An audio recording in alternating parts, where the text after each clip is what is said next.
Okay, I think we're live. Awesome. Yes, we got it. Beautiful. Now, music and stuff, so we don't get copyrighted because doesn't like. Yeah. Now, the first question. Sorry, everyone. So the first question I want to ask you is: you in your description, you said you're a b-boy. What does b-boy mean? Ah, Um, so I thought I'll leave it to you so that you could explain it instead of googling it. yeah, so I'm a breakdancer in the layman's terms. So a long time ago, I'd say about 15 years ago or so, I started breakdancing with a group of friends for fun. I think the inspiration behind that was watching the Jason Evans versus Run DMC. It's like that, and I was like, cool. Oh my god, these guys are spinning around. And so I tried to do that, and I ended up hitting myself in a chair. So that Oh, was my first experience as a kid, trying to do stupid things. But come high school, we had one of the b-boys come down and do a demo, and so I think from there it just kicked off. And I think throughout high school was on and off, and then around about uni was when I started doing it all over again with a group of friends. And that's around about 2009 is when we started creating our own crew and going to battles, doing performances. So I moved to Melbourne about 8 years ago, roughly, and I think from there I kind of stopped. But every now and then I do miss it, so I might get back into it, even though I'm like 32. But look, I don't think age is a restriction, to be honest. no. It's definitely not. I don't think. I was listening to a podcast the other day, and they were talking about how 70-year-olds and 80-year-olds were outrunning and outpacing like 25-year-olds. So Yeah. like in running. So I don't think that's a problem. Do you think that you could do any of the skills, or is it something that you have to can't like relearn, but you'll be able to relearn it Uh, quickly? it's muscle memory. It's kind of like going to the gym to a certain degree, where if you were to do some sets and weights, you do remember how to do it. It's just, do you have the strength or the flexibility to do it again? So if it's the basic things, I can still do it because every now and then I'll just go into my living room, remove stuff, and just go for a quick get down. But ultimately, all the power moves, all the flips, I'll have to probably relearn it. But it shouldn't take too long. It took me about, I'd say, 3 weeks to learn a backflip when I first started, just Wait, for the mental part. is But that is that a normal backflip or on a a normal trampoline? a normal backflip on the grounds without any support. Wow. It's a scary thought when you try to do your first backflip because you're scared you will land funny, you freak out midway in the air. So now I think if I was to do it, I'd probably take me like a few tries and I'll probably get it down pat. Yeah. Well, I did. I've done a backflip a couple of times on a trampoline. I taught it over like 3 days on a trampoline, and then it was at my mate's house, and then I never did a backflip again for about 3 weeks, and then went to his house again. So I had to relearn it, and basically the first time I did it, I landed on my neck. So I was like, well, I'm not gonna do Ooh, that again. yeah. I mean, I Yeah. kind of bounced off, and I was probably say 12. So how heavy would I have been? Like 40 kilos. So there was no impact, but it's scary. Yeah, it's. I think it's more of a mental thing. You think and how you keep your form. Because if you're, I'd say, if you're in the air midway doing a backflip and you freak out, you're more prone to getting injured. I've seen a few people do that, and that's why when we were, I guess, training at Uni SA. So I'm originally from Adelaide, and Uni SA let us use their facilities every Friday. So that would be our, I guess, gymnastic sessions, and we would help people learn to overcome it. But I have had close calls landing on my neck, but I guess for me it was more about trying to recover from it. So I can gladly say I've never injured myself doing a backflip. Right. Okay. And you mentioned something. What was it called? A battle? I'm from Hmm. the. I'm a Gen millennial, so I don't know much about this culture. I haven't even watched Fight Club, so I don't even know anything. So what is exactly is a battle? Or Okay, yeah. So a battle is essentially just kind of like you dance off, typically speaking, against other b-boys, if that makes sense. So normally, about I'd say every month or so, there would be a hosted area that would people just have competitions where crews would verse each other. It's kind of like a typical tournament format. You get knocked out, etc., to the finals. and it's fun. You get to know people. You have the drive to kind of then become, train harder, become better, things like that. So I think it was great. Um, whilst I was young, well, not really young, but not working, being able to just go to these events with your crew, rock up, battle, dance, and then go out afterwards. Sounds like a dream, honestly. I just imagine, people now just it's basically esport, not esports like Fortnite, but 10 years ago, you go out to go to an arena or something like that, and then you battle it out, and then you go out after to town afterwards. Um, Yeah, pretty much. It was an interesting. I do wish sometimes I could go to those events, even here in Melbourne, but it's just I live so far away from the city. It just becomes not really a nuisance, but more so you just get too lazy to travel back and forth. But I do miss those events, and every now and then I'd watch some competitions, and it's great. Like it's matured since I last tried to compete from a b-boy perspective. it's like you said, it's very expensive to travel. For AO, I think we spent like over $100 traveling between like the city and back. I think it was I can't remember where we stayed. It was like what Pinga or something. I'll get the Yeah, real name, but it costs so much money to go in between the city and the surrounding areas, and it takes like 40 minutes to get there as well. So yeah, that's no, something. I agree. I think the funny thing is when I think about tradition, when I grew up in the hip hop scene versus esports, the difference between the two is that while we were not working and trying to make ends meet, we would run workshops, busk in the streets just to make ends meet or travel, things like that. But I think for me, during that time, I just got my first full time job. So it was easier for me to kind of travel around. But, I think in a similar format for people who are trying to take esports seriously as a player, a pro player, I mean, there are avenues to earn income through content, through streaming, or even just working traditional jobs. But I think that um, when I think about the generations around my age or a bit younger, back in the days of COD and things like that, they would hustle to make ends meet. Yeah. Whereas I think kids now would have some sort of luxury in terms of having that new way of earning money. Yeah, I mean, I can speak for myself and say that I agree. I mean, I've been playing since Modern Warfare, like the first Modern Warfare. So, I mean, I was like 10 or something, but I have had elder brothers, so that made it easier to play console games. But I can say that, and I can say that I have a luxury because I can stream so easily. I think kids born after 2003 don't know what bad internet was, except for the ones, except for like Fresh, But it's very easy to practice, learn, get good at a game whilst you're streaming it, and have that potential to monetize it via YouTube. But that's actually harder now because YouTube makes it very hard for you to hit that watch time, have the subscriber count or whatever. But for Twitch, Yeah, I you're agree. getting basically fan funded. If you got that sort of audience. Yeah, I agree. I was the generation that grew up before dial-up, and it was interesting how you try to research on things. So you would be using your typical Oh, you're right. encyclopedias, and that was before dial-up internet even was introduced. Around about I think it was like 2000 ish. But you have your encyclopedias that you have to go to the library to get, or use like CD in Antarctica CDs just to research on things. It was no convenience of going to Google to say, I would like to know more about X, Y, or Z. So it was interesting because like if you didn't have the latest encyclopedias, you could only go based off of the previous versions. And then coming into dial-up, that was an interesting time because you didn't really have Google or even Yahoo at that point. It was It more was like, AOL search or something, wasn't it?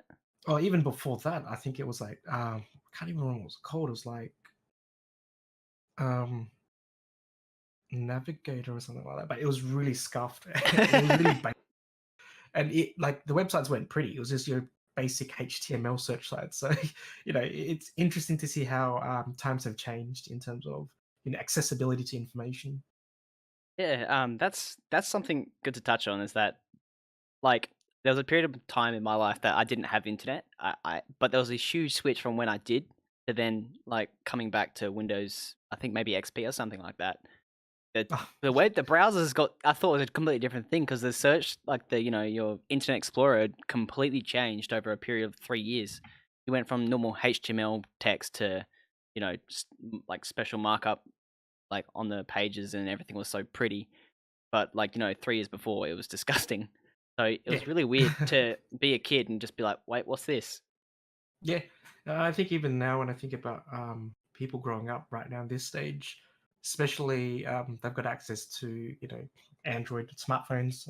Sorry, and back then, even in high school, we only just got introduced to like your Motorola's that were like your flip phones The with a razors. pull out. Yeah, it's like you pull out your antennas and things like that, and even then it was like your phone, it was your parents' phones, and then to your nice Nokia 5110s, which are like the bricks, and they were basic, and the only game you had was like Snake.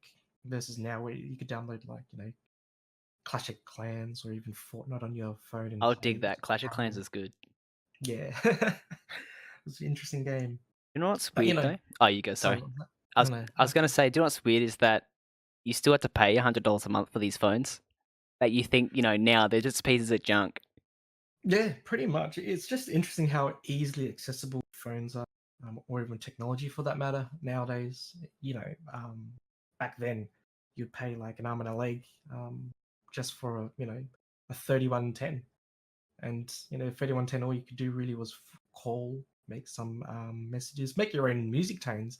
Whereas now, you could just download an MP3, cut it, and just make it your ringtone. So it is an interesting, I guess, transition through times of technology. Mm. But I think it kind of shows how updated we are, more efficient life is now compared to back then. Yeah, I mean, even 2009, you got the first iPhone, and that didn't even have an app store. I think you could only make calls and texts. Maybe I think there was no app store. It was a very limited phone. So then they had to release the second, like 3.1 or the 3GS, whatever it was. Yeah, And that was when the App Store came out. Everything was so much better. But before that, it was just a phone that was touchscreen, really. yeah. I remember actually my first phone was the three. That was when I first started working full time. And it was interesting because you didn't really look into apps. The only thing you really used it for was your camera, Yeah, because there was no cameras on the phones prior to that. And at the same time, I think cameras were expensive back then. Like you'd have your point and clicks or your DSLRs, but having an iPhone, the quality was crap. I'm not gonna lie, but it actually helped with people who just wanted to go on the go. And if you had like an MP3 player, it just made it more convenient to have everything in one. right. Yeah. But that's a big thing, and I think that's the big sales point of Apple was just you got your contacts, you don't need this anymore. You got your camera, you don't need a camera anymore. So then they really pushed that, and that's what I think really drove the iPhone market compared to a lot of other phones. But then again, Yeah, other agreed. phones had cameras, but I don't know. I think Didn't market it well enough. yeah, that's it. Nokia phone don't want that. We want an Apple phone. It's funny how Nokia was the most dominating phone out then back then, especially with their blue screens. I think it was like your 8250s and things like that. And then all of a sudden, Apple came out of nowhere and just created, an iPhone, iPod Touch, and all that, and it just from there just was a takeover. Androids weren't popular. I remember having a Motorola phone, and it was one of those razor flips, and that was a cool thing back then. But the iPhone just came in and just took over, and still to this point, it's either 50-50. You either have a iPhone user or you have an Android user, which is interesting. But now you got the Huawei coming into play. I think that's become number one like sales phone. Like so, I think it's Huawei, then can't remember. I think Huawei, Samsung, Apple, Google, or something like that. But Huawei is like the number one selling phone on the market now, which is really weird because they come out of nowhere almost. It's interesting. Huawei. I met with the vice president about 3 years ago on which is they I reckon will be a market to be reckoned with, because they are so far ahead of their time in terms of technology. and it's pretty. Their products they don't feel like cheap, if that makes sense, Yeah. and they're always constantly updating the technology. So it'll be interesting to see how they go in the next 5 years, I'd say. Yeah, that's Huawei's. It's like do you know Tata? The Tata. I think it's Tata. Yeah, Tata. Cars. That's I've heard of them, yeah. yeah. It's like so. I think like that's an Indian prominent like car. Like most people in India have a Tata car, and now this new car company has literally become like one of the biggest car companies in the world. They own Jaguar. They own Jeep as well. I think. Don't quote me, but I know it's Jaguar and perhaps Ford. But this company is huge.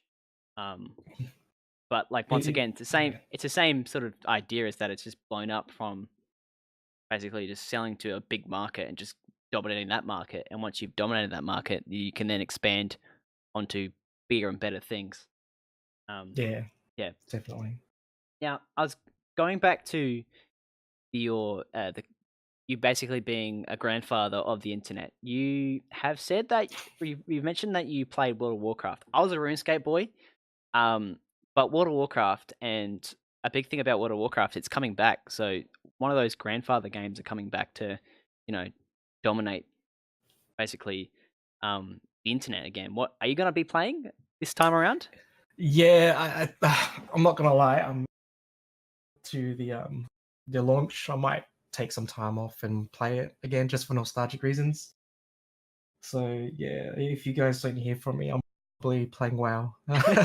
But yeah, I really miss it. I think that a lot of people still set World of Warcraft as the standard in terms of, I guess, content quality from a rating perspective, PvP.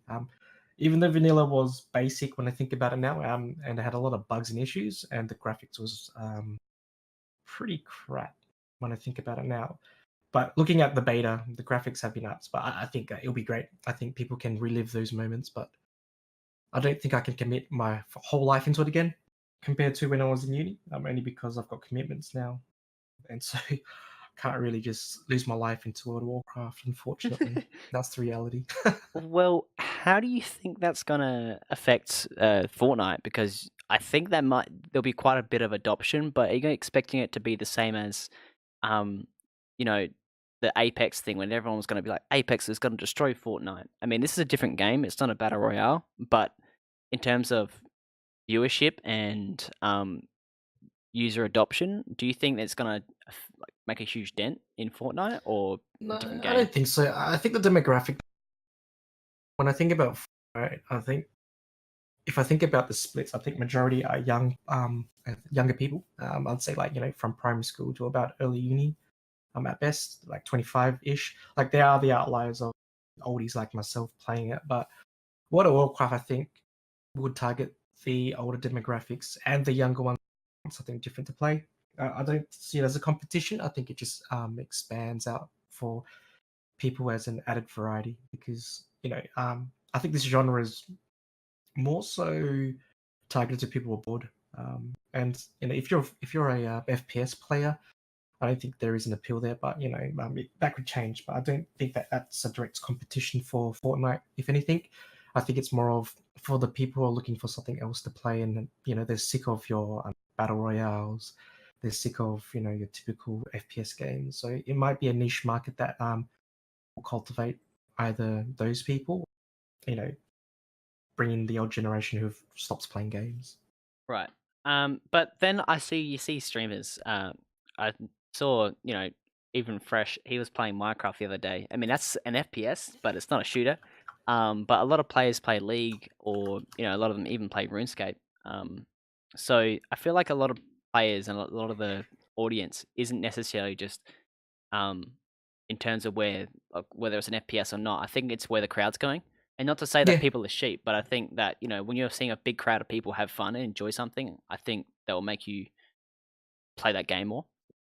So give it 2 months, and I guarantee there's going to be more and more people playing RuneScape, League of Legends, and stuff like that. If Fortnite dies off. yeah. I don't think Fortnite will die off, but I think League of Legends it's following, if that makes sense.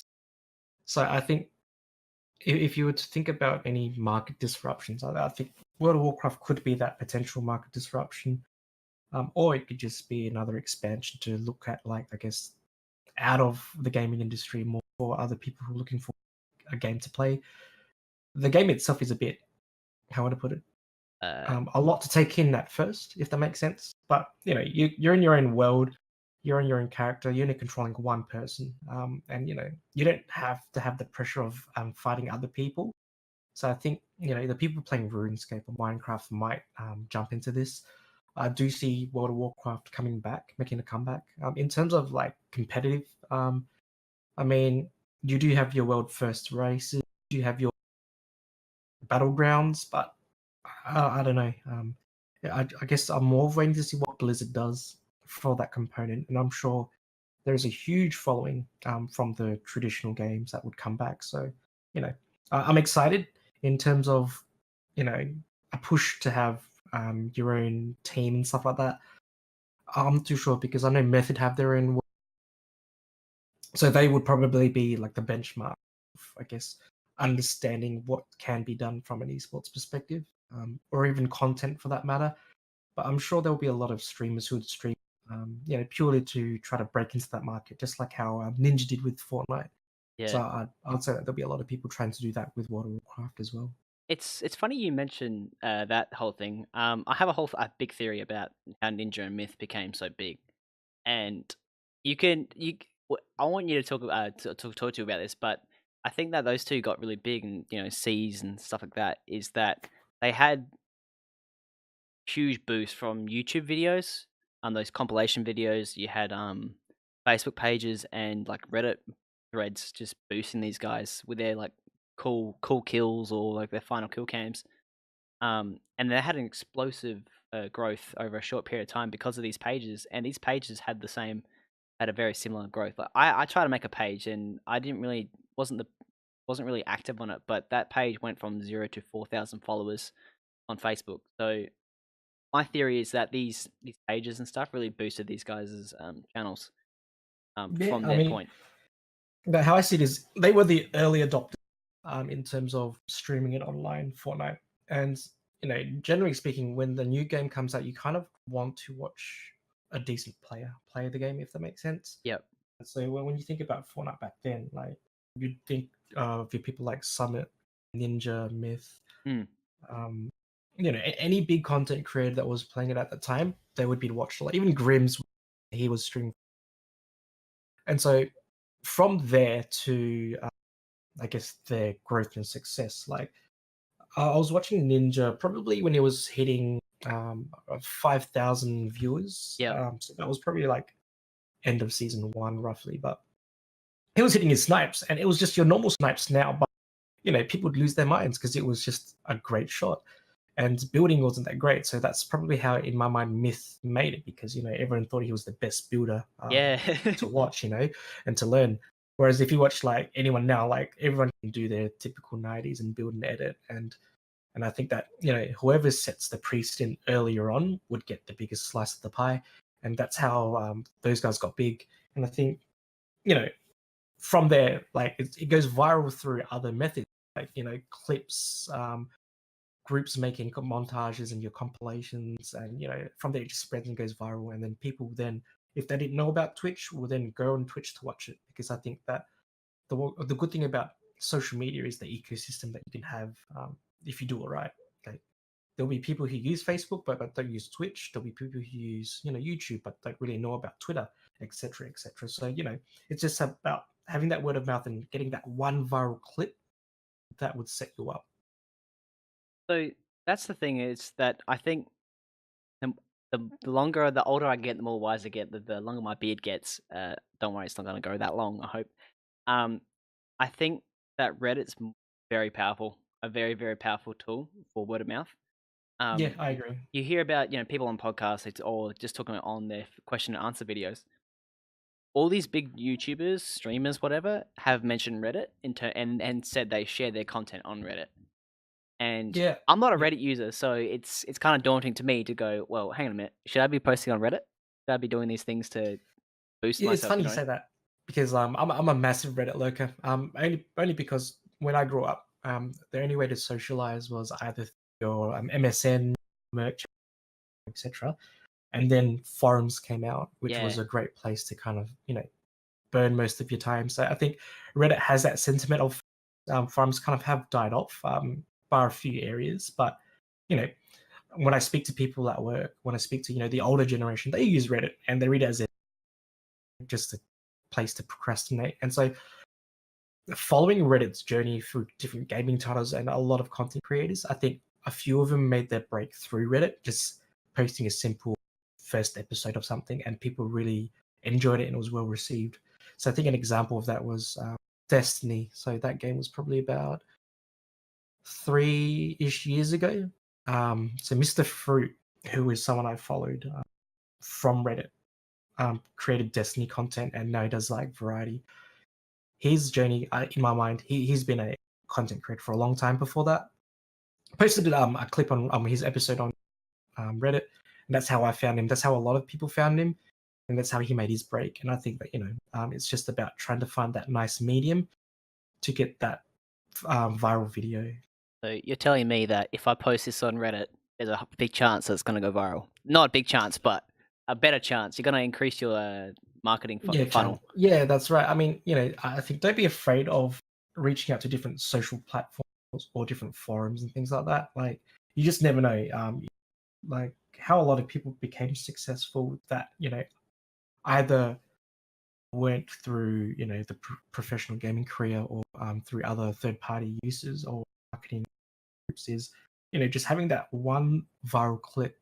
Because when I think back about all those viral videos you see on Twitter, TikTok, etc., they just put it out there, and from there it just went viral, and a lot of them kind of tried to make something out of it. When I think about it, Yeah, I got a buddy. I hope to have on soon. He had a viral. You may have seen it actually. It's uh a man or his boy driving with his parents in the car, and he's not the best driver. And his parents like overreact and go like crazy and yell at him, going, "Kieran, stop!" yeah. I have actually You've I saw seen that it? last week. Yeah, I saw Yeah, that last yeah. week. That was great. I know he's making a big success from that content, and I think he is not the best driver. I don't think it's acted. I've seen the damage of his car. I've seen the damage of it, so it is real. But that is something that I know that this is not insider knowledge. It's just from observations. Yeah. He's making he's running with it. We're running with that content, and it's if you got something, go with it. Like I think it. Yeah. Like you post it out there, it may be a bit edgy, maybe a bit like, I don't know. But then like if it's well received, then it's gonna blow up.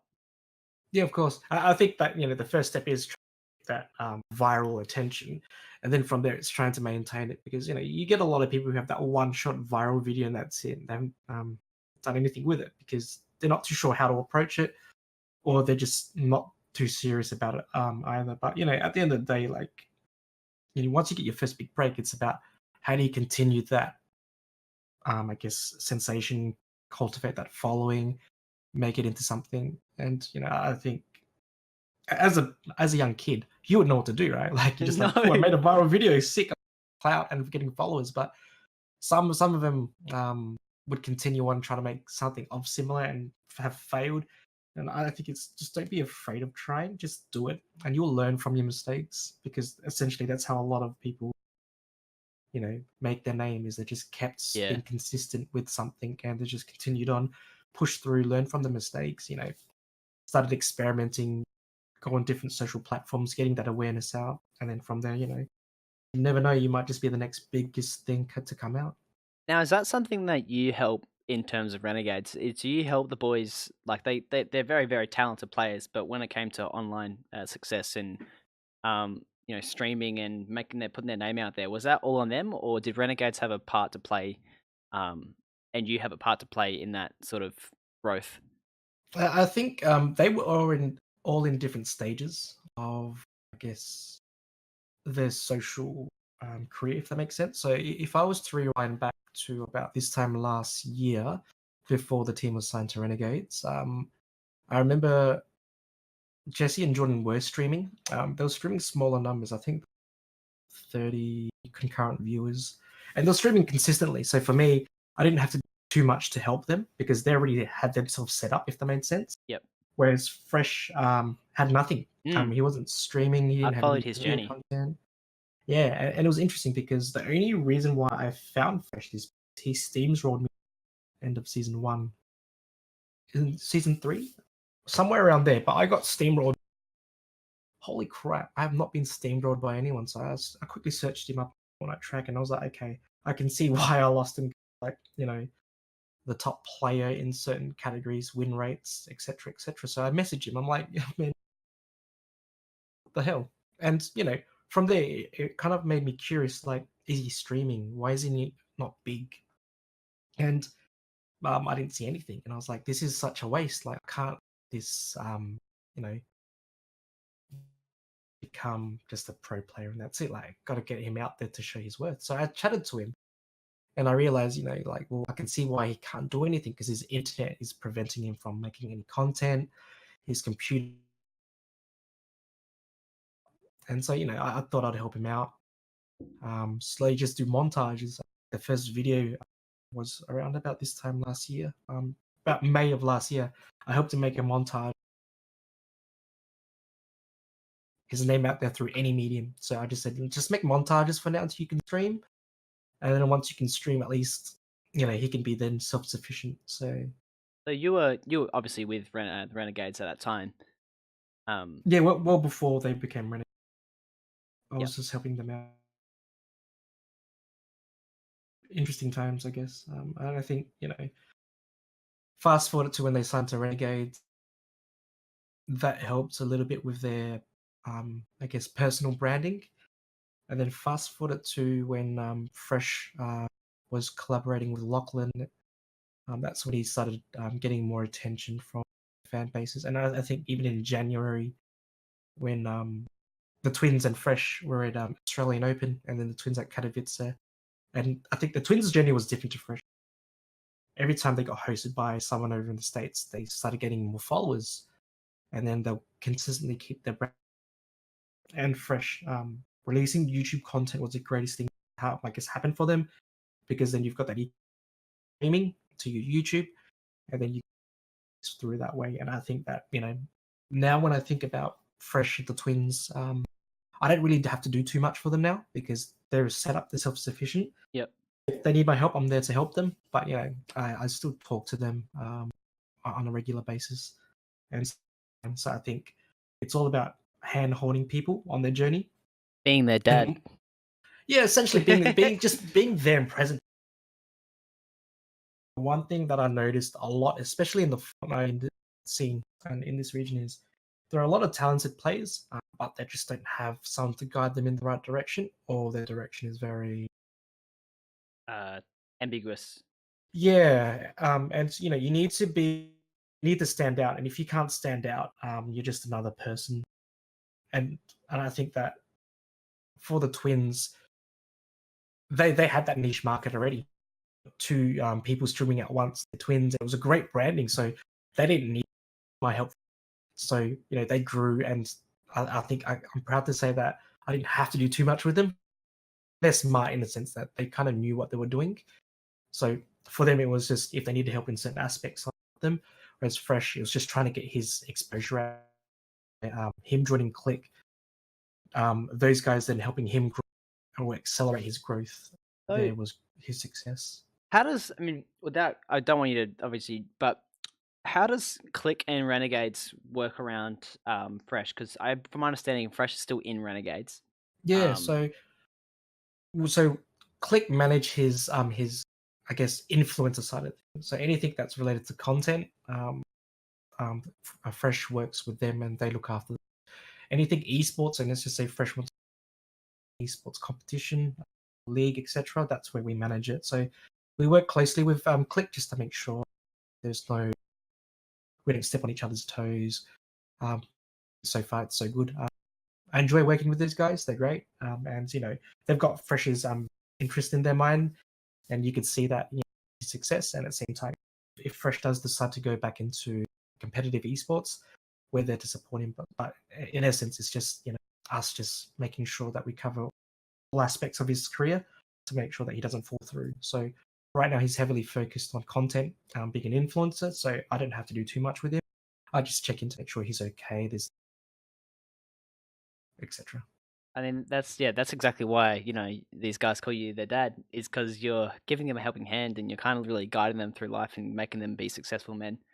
Um, Yeah, it's funny because they're young. yeah, Fresh is only 19, and the twins only turned like at 19, and Hershey's only 19 and or so. So it's funny to see them. yeah. I mean, that's awesome. And so like with Fresh, I watched his journey, and I mean, I'm not sure if he's I'm not sure if he's bigger. I think he pulls higher averages than the twins and stuff, but that's because he does collaborate with like the Click Crew a lot. And like you said, I think he's the difference between the twins and Fresh is that he's grown by playing with the Click, whereas twins had their own sort of um like he so sorry, I'll take 2 sets back. Fresh, a lot of hit was, pure skill and playing with these big streamers because these guys are like, wow, this guy's like nuts. He's a really, really talented player. We got to play with him and start playing games and doing challenges and stuff. And because he's he's not edgy, but because he's a young, you know, boy, a young guy, he's gonna be, in that sort of realm of being somewhat edgy and fun to play with. And the twins, I think, like you said, mentioned is that they really, like you said, they got rated by big streamers and they kind of built their audience like just grow and grow, and they got a lot of help and like growth from outside audiences watching them. I mean, all the guys in Phase know who these guys are. Um, whereas Fresh, he kind of played with Click and got his own audience, and he boosted, man. Like he really, really skyrocketed in terms of growth. Um, very fast. It was really, really crazy to see how like his first stream was like pulling 600 average viewers, and then 3 months before he started streaming, you're looking at the twins pulling in 400, and that's when they were really big on the platform. In Yeah, terms of in terms of Fortnite. yeah. I think it's funny because I remember when Fresh first tried streaming. This is before I guess him joining Renegades, and he would be averaging about 20 to 40 viewers. And that was only purely because either he had destroyed squad, then they found, they got destroyed by Fresh, and then come and look at him online. They realized he's online, and they started to watch him. And even then, his internet was crap, like because of his upload speeds. And so you're trying to watch this insane kid play on Twitch on a 360p, and you can barely see anything. If he stops moving, the quality is good, but when he starts moving, it becomes like watching, a pixelated stream. And it drop out But as well, quite yeah, often. yeah, and this was before he had his dedicated dongle to stream as well, which was again that was 540p, and that was it wasn't that great. But like from there, I just think that he was going to be big regardless of him joining Click or him joining Yeah, Renegades. It was exactly. just Yep. more the journey may have been slower, but he was going to end up this big anyway. So I just think that um, where he's at now is just insane. When you look at his trajectory, it literally just blows up from the end of last year, early this year. You could sort of compare it to a ninja-like growth. I'm not saying he's going to have ninja-like numbers, but that growth in Australia alone is. I haven't seen. He's caught up to loser fruit, man. Yeah, I just can't see anyone, especially in the Fortnite industry in this region, having an insane growth. So I just think he's an outlier, and he was always going to be that. It's Just given the way he plays, it's just insane.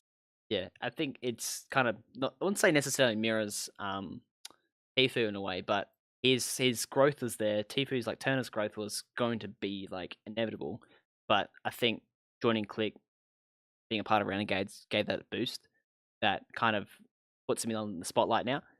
Um, and yeah, I'm so happy for him, and I'm so happy for the boys, and a lot of all the successful people that are doing really well in this thing. Because I say this now because you can go, well, mum, dad, screw you. I can make something off of esports, and I'm not saying that everyone has to, but if you're very talented and you're making money on the weekend playing video games, how can you like turn that down and say that's silly? I mean, give it 3 years ago, that there was a myth. Yeah, no, I agree because it's funny you say that because when I think about a lot of people now, your life. if you were to ignore the esports industry, would be literally go to school, go to uni or TAFE, get a job, muck around in games, find a partner, get married, have kids. That's your life.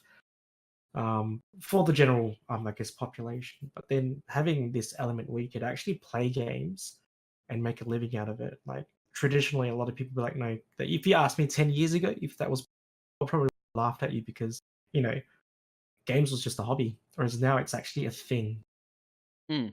You could do professional, you could stream, and you don't have to play games. You could do like, other stuff, and people will still watch you. And it's just an insane thing to do because when you think about a 17-year-old kid who does this for a living, like you ask anyone outside of this realm, and they'll be like, "No, get out of here." And I think that's great. And It opens pathways for people to aspire to become a professional gamer, professional influencer for streaming content, etc. And then you'll see Fresh roll up in his bloody Tesla when he gets his license. I don't know if he's got a driver's license because he's 17. No, so no. as soon as he gets his P's and as soon as he's able to buy a bloody car, he's going to buy a stooped up car. And then he's going to realize that insurances suck. But I don't know if he would buy a Tesla. You don't reckon? I don't think even he's got his L's yet either. So I don't know. I reckon either he'll just be lazy and get an Uber around, but I'm sure he'll get his when he I guess is not on that grind as he is right now. Because I think right now he's really focused on getting just growing himself and becoming an established brand. Though we would look at it from the outside saying he's made it. In his mind, he's not there yet. No, I mean I think the biggest thing is that it's his growth speed. I think is the big thing. If he got to where he was after 5 years, that's like he still wants to climb, but he's got this kind of got this. He can see Tfue, Ninja, all these big guys have 10 times the amount of subscribers on YouTube and Twitch and stuff. So he knows he can get there. And he's a worldwide success. So I think to him, because he's had he's had this growth in such a short window, he knows that in a year's time he could be where they are at this stage. So I don't think he's going to stop. Whereas if you would see that, if he had like a long time growth, I think he would be like, you know what, I'm comfortable, I'm in a good position. But he's got no dependents. I don't know his family situation, but he's 17, so I can't imagine he's got a wife and kids to look after. Oh, I hope not. No, that's it. That's it. I mean, some people look after their parents for giving them a good life and allow them to allow them to play games when they weren't supposed to and stuff like that. So, but on a normal front, I think he's got no dependence. So I think he's just he has to look after himself because if he's 30, 40 years old and he's running out of money, it's gonna be scary because he'd be I mean, I'm sure these guys are smart. I mean, they're in this position to already to. I mean, we've got a nod of approval from Sozo, guys. This is you looking at my face. If they're smart, so they're in their position now. So I think they can keep that that boost and keep pertaining it. But would you ever get into it in terms of these guys are young, so how do you help manage that because they have such a huge lump sum cash? They got for example, Jesse got 100 grand. I know there's some taxes and stuff taken away, but a big lump sum of money. Jordan, I believe, won $50,000 from the recent World Cup. Guaranteed, yeah. Guaranteed you 50,000 US. So how do you in for your role, do you help them with that? I mean, do you try to help them with that? Because I feel like it's a thing that it'd be hard for you because you want them to do the best they can in terms of their manager, but you don't want to be don't spend your money. No, I think I set the expectation with the beginning is you have to remember whatever you earn is going to be taxed, and so set aside a portion for that component, and live frugally. That's how I see life. You can reward yourself. I'm not saying don't use your money, but reward yourself, but don't overspend because I think for them, the early expectation was this is going to become your life and you want to make it sustainable. And so I might not be a financial advisor to them, but I'll give them the core basic fundamentals of that mentality, and obviously from there it's get an accountant to help them manage their taxes, maybe get a financial planner to help that money that they have sitting there. But essentially, it's just making them aware more than anything and educating them. It's not about telling them what to do. They have to Yeah. listen to me. It's just giving them that sense of, life experience. Like, this is what you could do, but the decision is up to you. If you want to go and spend $1 million on a mansion, that's okay. That's your decision you make. Will it be an investment? Who knows? Or you can then put that money on the side and invest in X, Y, and Z, do A, B, and C, and this is how that can grow you. So at the end of the day, I want to teach them, how to make that money work for them instead of them working for the money. Yeah, I mean that's a big thing. I've done a few courses. I'm in my third year uni, so I still don't know how taxes work. It's kind of scary to say, but I don't. I'm not an accountant, so I don't know. But I'm still learning, so it's hard to think that someone like I use Fresh as an example. He's 17. How does a 17-year-old manage six figures? I'd assume of that sort of stuff. And like you're saying, you can't tell them what to do because obviously you're still Yeah, talking to these people's parents because they're probably a big but factor in their it's lives. funny you say that. Fresh is very smart.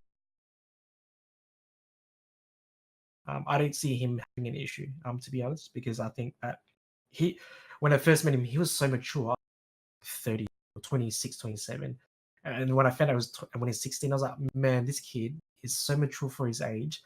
Like, yes, he is a troll and he does mean, but that I guess everyone gets to that phase in their life. But he was so mature for his age. Like, before his life in Fortnite, he was hustling CS:GO skins. I'm pretty sure he ran CS:GO skin giveaways and things like So he's that. an entrepreneur. Back then. Yeah, so he was already at that age, even before he was 16. So for me, it was like I didn't have to worry about managing that component. I don't think that he's very smart with, I guess, his approach to not just his money but his life as well. And so I didn't have a shadow in a doubt that he was going to veer off in the wrong direction. I think it's more getting to him to make that dream a reality. Yeah. And I think he's slowly coming to that reality. He's set. This is his job now. He can make a living out of it. And I know he won't go overboard and go buy a fancy car and live that phase lifestyle of me, I'm living the good life. I think for him, he's on that grind, he's on that hustle, he's keeping grounded. I'm so proud that he's got that grounded mentality. Yeah. That's a big thing is that the it's not a bad thing, but you see a lot of YouTubers with I don't know their incomes or whatever their financials, but YouTubers that have 1 million subs and they're driving around Teslas and Land Rovers and stuff, and I'm like, what? How you driving around something like this with 1 million subs? And then you look at just compare put in comparison like Lachlan, he's got 10 times that. So it's like, what the hell? What are these guys doing? It's perception, right? Exactly. They might have heaps of Yeah. bloody interest and heaps of debts as well. So I don't know. Yeah. It's funny you say that because I just think content creators away from the gaming world, like on your Facebook, these people saying, oh, the gold digger baits and all that stuff. Like a lot of them don't even own a car, let alone a Ferrari, and all they're doing is they're hiring it out for a day or two, making the content, and that's it. But then people don't know that. No. People see that, oh, they've got this, nice Lamborghini and all that's, but they're just creating a false precedent. And I think that's a lot of that's the issue with a lot of these people. I'm not talking about like the gaming industry, just in In general. general, yeah. Because like you look at Instagram and the only thing you see on Instagram is nice foods, people with nice clothing in a nice area, traveling, blah blah blah. But what you don't see behind that is what did they do to get there? Did they have to work 3 jobs to travel? Did they have to hire out these cars? Did they have to borrow your friend's clothing? X, Y, and Z, blah blah blah blah. But in essence, they create this materialistic image that I'm living a good life, and so everyone's chasing this dream of good life without having a set reality check that this is the cost of living, that perception, things like that. And I just think that a lot of YouTubers, I'm living in the house made or living this good life, but you know what, if that's their lifestyle, sure, so be it. Like, congratulations, they've made it. But I think for the general populace, they just have to be more realistic about is this going to be your lifestyle, or can you at least make that a holiday? Things like that. So it's interesting. Yeah, I mean that's the scary thing is that these guys are doing a lot of these influencers in their early 20s, if not late teens. So it's really scary to see them. They're not financial advisors. I'm not saying they're silly with money, but like they've had money, they've grown money in a year. Maybe they made $2 million in 1 year. What are they gonna do with that? You know what I mean? A lot of them seem to be down to earth and like that. What you see on face value is that they haven't not squillionaires. Look at PewDiePie for example. If you didn't know that he's been the biggest YouTuber for 10 years, you would be like, "Oh, he's just a normal guy." That could just be Yeah, a face value thing, but he doesn't seem like he shows off in general. So maybe that's just how he is down to the core. It's just modest and all that stuff. But what I wanted to touch on before is that you're talking about how people may have like this just vanity lifestyle, but there's a big thing in LA that I can't remember what it's called. Basically, it's called the Duck City. What that means is you see a bunch of ducks on the water, and you don't like you think, oh, they're just chilling, doing nothing. But underneath the surface, these ducks' legs are going crazy, trying to like swim and keep afloat. They're going really crazy. So to put that in real life perspective, I mean, that's maybe these people look rich and look great on a face value, but they might have heaps of debt. But the confusing thing is, in terms of business management, your brand, your personality, who you are, who you present yourself to the public is part of your business. So yeah, it's really weird to think about that. You shouldn't have debt in your personal life, but when your personal life becomes your business, and most businesses must run off debt, it gets very yeah. scary and very weird. No, I agree. It is because especially when you think about LA, if you rewind, I guess, time back about 6 months ago to a year ago, everyone would say LA is a place to grow in terms of you've got the best time zone in terms of capitalizing on viewers. A lot of people would have wanted to move to LA to become a content creator, to make it big, essentially. But the lifestyle is expensive. The cost of living in LA is expensive. And so I've noticed a few people move to LA to try to like chase that dream. And some of them have made it. But what you don't see behind the scenes, what they did to get there, the amount of time and effort, blood, sweat, and tears to get to where they were. And then a lot of people realize, well, maybe that's my life. Maybe I can move outside of LA and still make it big.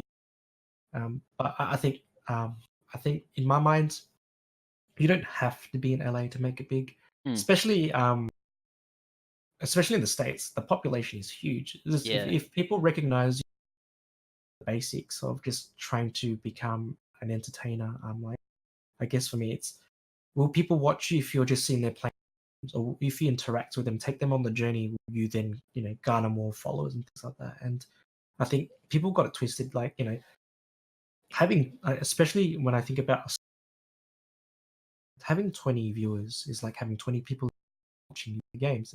It's a lot, and people compare that number to like your creators, your loser fruits, your fresh, and like, oh they've got like X thousand followers watching them at the moment, and so they feel dejected. But in my mind, look, I'd be happy if I had one person watching me, because that's one person I can interact with. For me, it's taking that one person on the journey. They become then a following. They become loyal to you. That one person then would then become that brand representative and an for you. ambassador. Yeah, Correct. So then if another person comes on stream, they will chat to that person, make them feel welcome. Because I think that at the end of the days, we are creatures of habit and attention. And so if you want that attention, you have to give that attention to people. And I guess it's just nitpicking then that branding that you want, that community that you want, etc. Like for me, I'm not here to chase that clout, that yeah, crowd, that financial. For me, it's just seeing people successful. And what I've noticed is taking that group on a journey, taking your first X amount of viewers on that journey to become a community. Because if you can't create a community, then you're just streaming for the sake of streaming. Then at the end of the day, you don't have that community.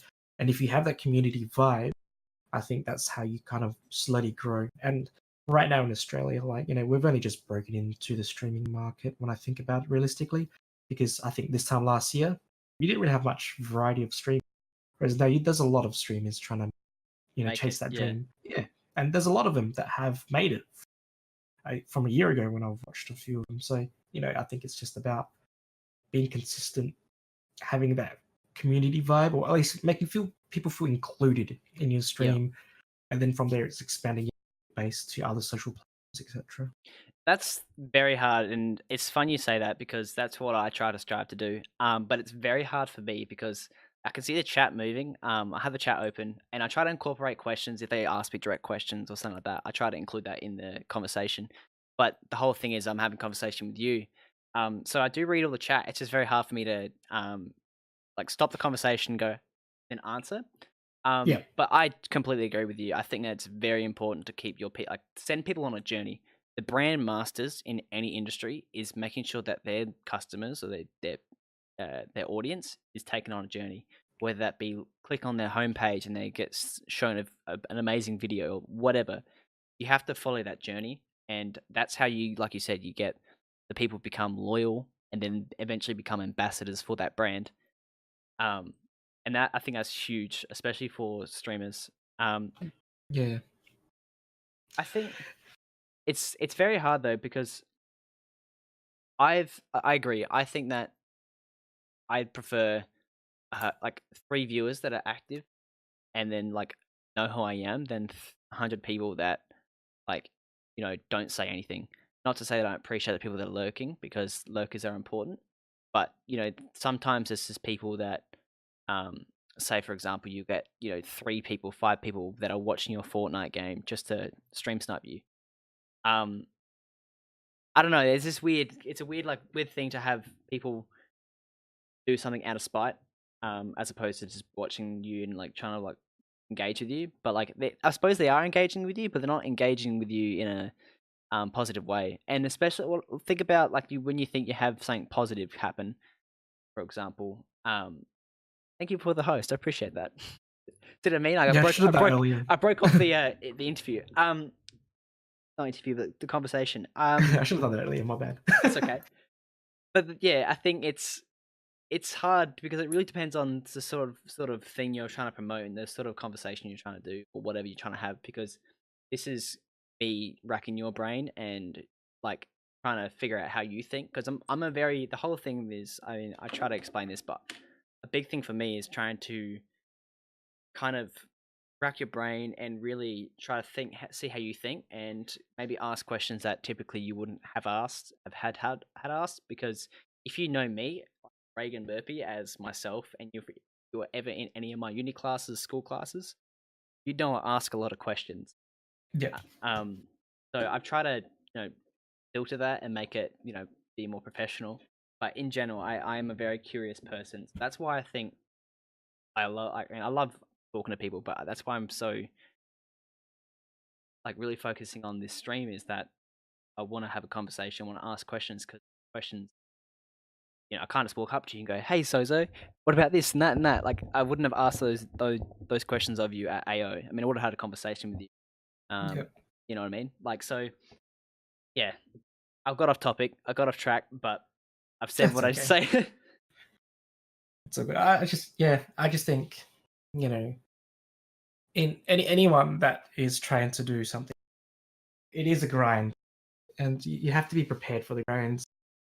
A lot of people will give up halfway, um, and move on. I've seen a lot of streamers who were getting to that point where you know they could have broke the ground running and then just became something, but they just stopped. Whether that was personal life, whether they were burnt out, or whether whatever circumstances has caused them. But at the end of the day, if you're not there trying to put in the effort to make it, it's not to say it's on you, but it's to say, maybe that was your capacity at that time in life. But at the same time, like there's a lot of people who still haven't made it yet, grinding after many years. They Mm, what they forget is through those X time period, you know they've had that small step journey. They've had those followers. They've made new friends. They've made a community. Even if the community is tens and thousands, heck, having 2 or 3 people there, they've made something. It's just trying to appreciate your own journey, looking back at your own path to where you got there, as opposed to comparing yourself. Because I think a lot of people these days, instead of comparing themselves to where they were about 12 months ago, they're comparing themselves to another person who streamed around And I think that's the big mistake that a lot of people make is comparing themselves to others because not they're not walking the same journey. Sure, they might be streaming the same content, but their circumstances versus yours is different, and people need to remember that. Yeah, Just focus on yourself. Like, be aware of others, but don't be fixated on them. yeah. That's the big thing is I want to see what's going on, but that's me being curious once again. But like Fresh has almost hit 1 million. I don't know if he's hit it yet, but if I was to No, not yet. compare myself, okay, I'm gonna reach 2,000 followers at the same time Fresh is. That's silly. And to think that I'm gonna gain 20,000 followers at the same time as at the same rate as Fresh, that's silly. Yeah, So it's a big thing is to stay in your own lane and figure out, what are you doing well and how are you projecting yourself to your audience. Because these are people. These aren't just like numbers. I think that's a big thing is streamers that viewers and streamers and stuff like that look at talking to people and having engagement with people as opposed to four people commented. You can see that difference. Less so on yeah, YouTubers, but with streamers when they go, I've only got 3 streamers, it really 3 viewers right now. It really makes me angry because it's like these are 3 people that are watching you, and you're complaining about them watching you. Then that there's not enough. There's not more, and it's so yeah, annoying because I streamed for a better half of you know 8 months, talking to 2, 3 people at a time, and even now I get like 10-ish. So when when you're like, Jesse and Jordan were only getting 40, I'm like, they're big numbers to me, man. But yeah, that's the thing is that I'm not gonna be like I'm angry that there's only 8 people watching or whatever. It's because there's 8 people having like listening to what I have to say, and that's more than what I'd think. Like imagine 8 people listening to you in a conversation. You're in like kind of a ground like sort of in a circle, and you're talking to yeah. 8 people and telling like having saying what you want to say, and 8 people are actually listening to you. That's a Like lot in real life. that's a lot.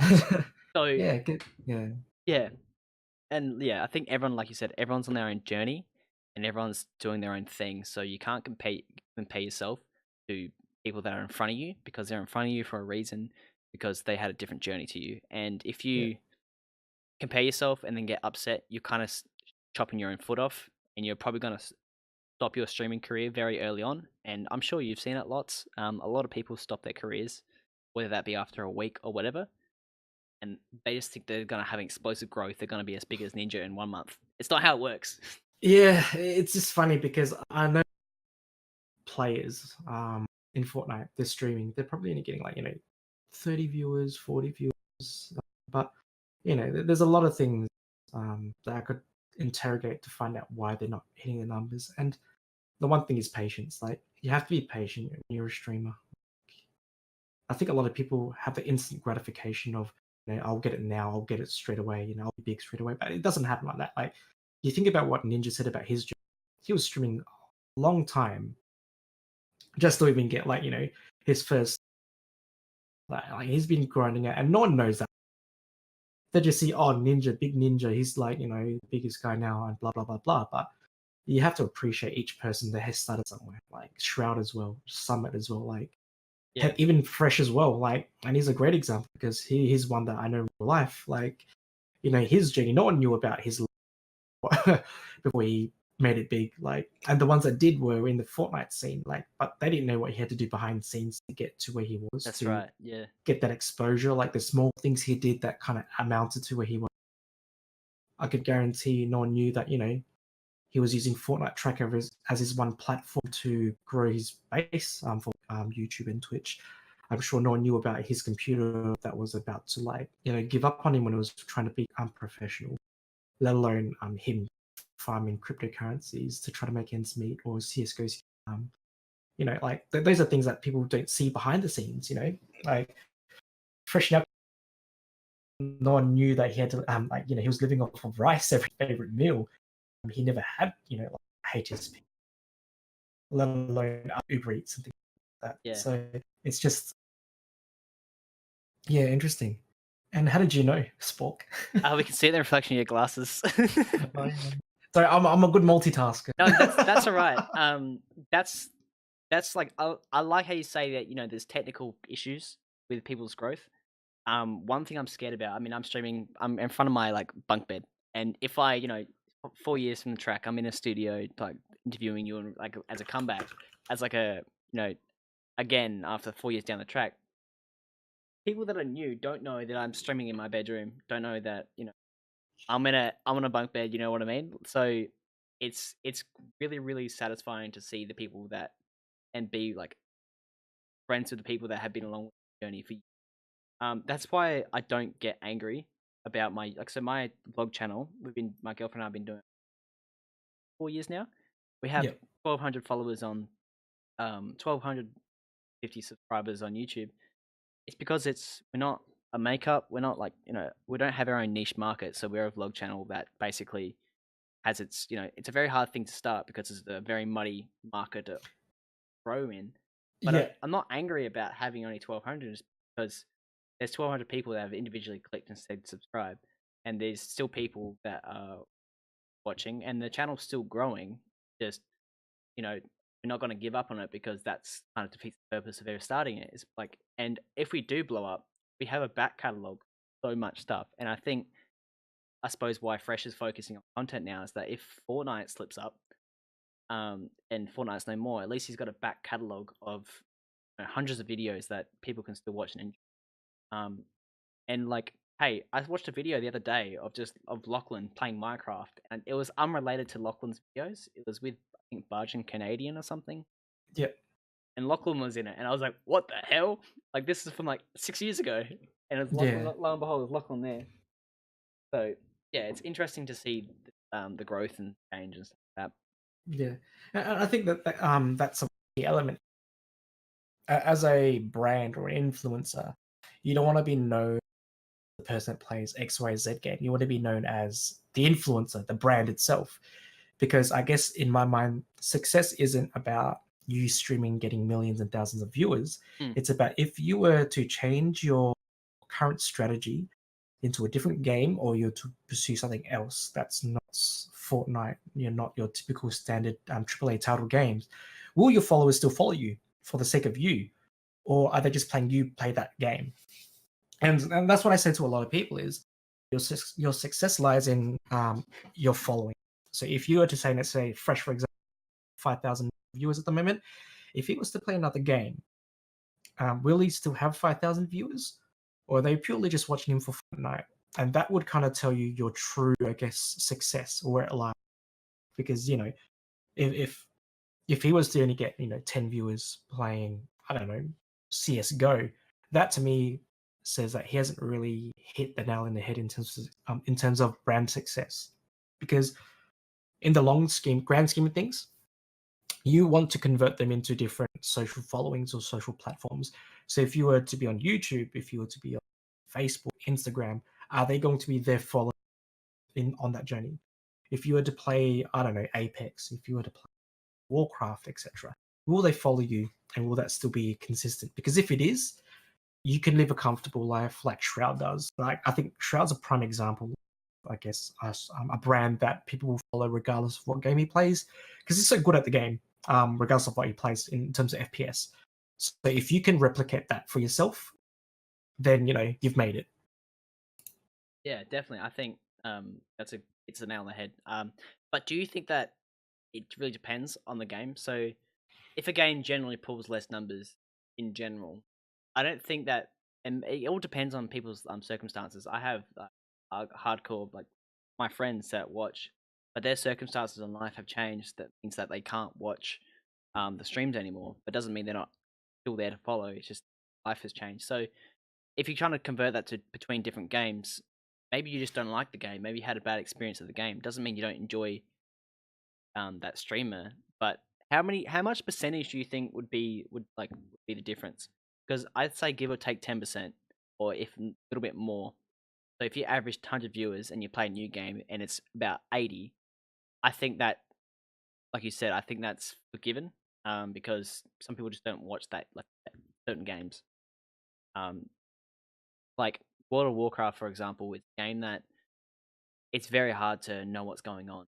If you don't have never played World of Warcraft before. So comparing Fortnite and then having a streamer go to World of Warcraft, a lot of people may just click off because it's too much to take in. Yeah. So yeah, I'm just at the end of the day, sometimes the gaming title will help you grow. So, like when a new game comes out, who's the top streamers? Like when you think about Fortnite, Ninja there. When you think about Apex, Dizzy was up there. Um, but that's only a short stint that will give you that temporary boost. It's about how do you maintain that consistent following, and that then ultimately comes down to your branding, the people's perception of you. Are you a good player? Yes. You assume that anyone that's playing these games are good. It's about your personality. It's about what do you give back to the viewers and to keep coming back. Are you entertaining to watch? Because if you're just boring and monotone, I don't know. Shroud's different because it's just insane at the game. But if you're bored, like you have to change your strategy, change the Yeah, gameplay, change whatever to like continue on that growth, or at least keep consistent. I think for me, my biggest platform depends on the day, depends on the circumstance, but I get a little bit testy at Fortnite. Um, and I've suppressed that a lot. Not to say that I'm trying to like fake it on stream, but if you don't get angry at the game, and I think if you keep it cool at the game, you're gonna enjoy yourself and you're gonna play better naturally. I mean, you don't see Fresh raging all the time, or the twins raging. I mean, there are points they do, but not in terms of like every time they die, they're not gonna flip out. Yeah, I think that your the way you feel is how your community will react. And so, like for me personally, just as a viewer, if I watch someone who's negative, I kind of just don't want to watch it anymore. I don't want to have a because you kind of want to watch something that's entertaining and light mood. Whereas if I switch to another streamer who's chilling, having fun, like I'm more inclined to stay and watch. Like Dr. Looper, for example, I'll watch him purely because he's just having fun. Yes, it's his career and stuff, but he's just great to watch. Dakota's as an example, Shroud, like they're just so relaxed. Whereas if I'm watching Delor, he's raging, like kids wanting to watch him because that's entertaining for me. It's just I don't think it's entertaining. I'll move on. That's a good point. Like, you touch base more. I mean, you look at Thriller. He's an amazing person to him and like Kiki. And there's a lot of streamers, but those guys are very entertaining to watch. Very easy to engage with them. Um, and Kiki does a lot of just chatting streams. Like Thriller does, mostly Fortnite. Yeah, But he doesn't flip out. He goes, "Oh man, like that died." Like that's yeah, his like death note. You know what I mean? He doesn't like flip yeah, out. So it's very easy to watch like those, watch people like them. yeah. Um, Agreed. yeah. So I want to talk to you. So I want to go into more into the Renegades. So when did you join Renegades? What year was it? And how did you even begin get involved with a team that's from America? Yeah, so I joined around the same time because I was still their manager before them joining. So for me, it was just scouting around, finding the home, and the one that I guess made most sense. Because at the end of the day, like I was confident they were the best team in the region, and they showed that through the scrims. And scrims to me was just an indication, it's like a concrete point to say that they're the best. But at that point in time, I was confident purely because I was following all of them prior to being the manager to see how they were. And I think that once they formed the team, and they proved like straight away they could win the games, they were top of the seasons in their squads, duos, and solos. It was just then trying to find, who's interested. And obviously, there was a lot of interests in the team, but for me, in my mind, it's, you know, were they going to help the team optimize, I guess, their growth and success? And to do that, they needed to drop out of school, drop out of high school, whatever they were doing to do this full time. And I think at that time, probably about June, July, yeah, roughly June, July was when Renegades kind of were interested. And so the thing was, before that, we did sign to Legacy, for those that didn't know, and we were about to make an announcement on the team, but Renegades kind of came in and said, look, we're interested as well. So I think Legacy and Renegades negotiated. And then come August, I was in Japan at the time, but come August, we were on Renegades. So that's kind of how we got into Renegades. I mean, that's a hustle because as a manager, how do you? I mean, I think it might be between teams, but how do you decide who's best? And obviously want to minimize the impact of saying no. If you get to if you're the person that can say no, Yeah, but you so know what I mean. yeah, no, I know what you mean. So I think for me, yes, while I had a different understanding of growth and success for the team, it ultimately plays, which is what any leader has to understand is what's best for your players, and which organization can do that. Whilst I may not agree with the team player about certain aspects, I will always, I guess, have their best interests if that makes sense. So I guess at the end of the day, the consensus was Renegades was probably the best option for them. And then it's just coming down to talking to all parties and making them aware of what the direction is, and just being that, I guess, shield for the players, if that makes sense. To say, this is the decision as a collective, and we'll move forward from here. Yeah, well, how I feel like managing is fun, but also very challenging because you're trying to get both parties be happy at the same time and trying to like maximize that. Yeah, But do you think yeah, that management representation is very important? Because if you have, say, an example, an email from a player's manager as opposed to a player asking for a sponsorship or applying yeah. for a team, what is the what's the separation between that? It's funny because I think managers is a hit and miss in my mind. If the player is they know what they're doing, then there's no issues. They don't need a manager. But when they get too busy, for example, let's just say Fresh now, if he was just a solo person right now, he'll definitely need a manager to help him. Only because he needs to focus on streaming, he needs to focus on getting content out, and so all the other business perspective, he'll need something. And I think like that then is very beneficial to have a manager to help him through that. Whereas if it's someone small, it's very tricky because there's a fine line between, I guess, some person trying to make it in the market saying, "Hey, I could be a manager," blah blah blah, and they have no experience, no negotiation experience, no understanding of business or the markets, or how to grow their clients.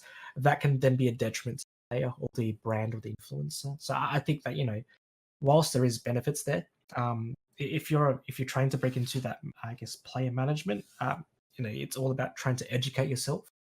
It's all about being open minded, not having a set way of this is how to be successful, because that can change any second. It's about the player itself. It's not about yourself. So I think a lot of people think it's a really easy task to do, but it isn't. It's the people you have to put in front of yourself. You're not there at the limelight. It's the players, and the people need to understand as well. It's about how do you sell your players as like the best thing out there, and you need to prove that. How do you show that? And I think for me, because I've worked in a different industry where I needed to project out costs, projects, sell projects, even analyze data to show that. I think that's kind of given me the edge with this team. Whereas other people who might not have that business or corporate experience, it's about learning how to do that. Right. Okay. So someone like myself, I mean, I represent Hyper Esports, but how would I go about selling myself? Because it's hard. It's easy. I feel like it's easier from an outside point of view. I'm not saying it's easy, but as a manager, you're you're not inside these people's brains, so you easier for you to go. Well, these guys are really this. I think it's really that like sell on this point or like drive home this as an individual, how do you make the same business email? How do you write the same email? You're like, well, I believe that I'm good with like a good fit for your sponsorship for this reason.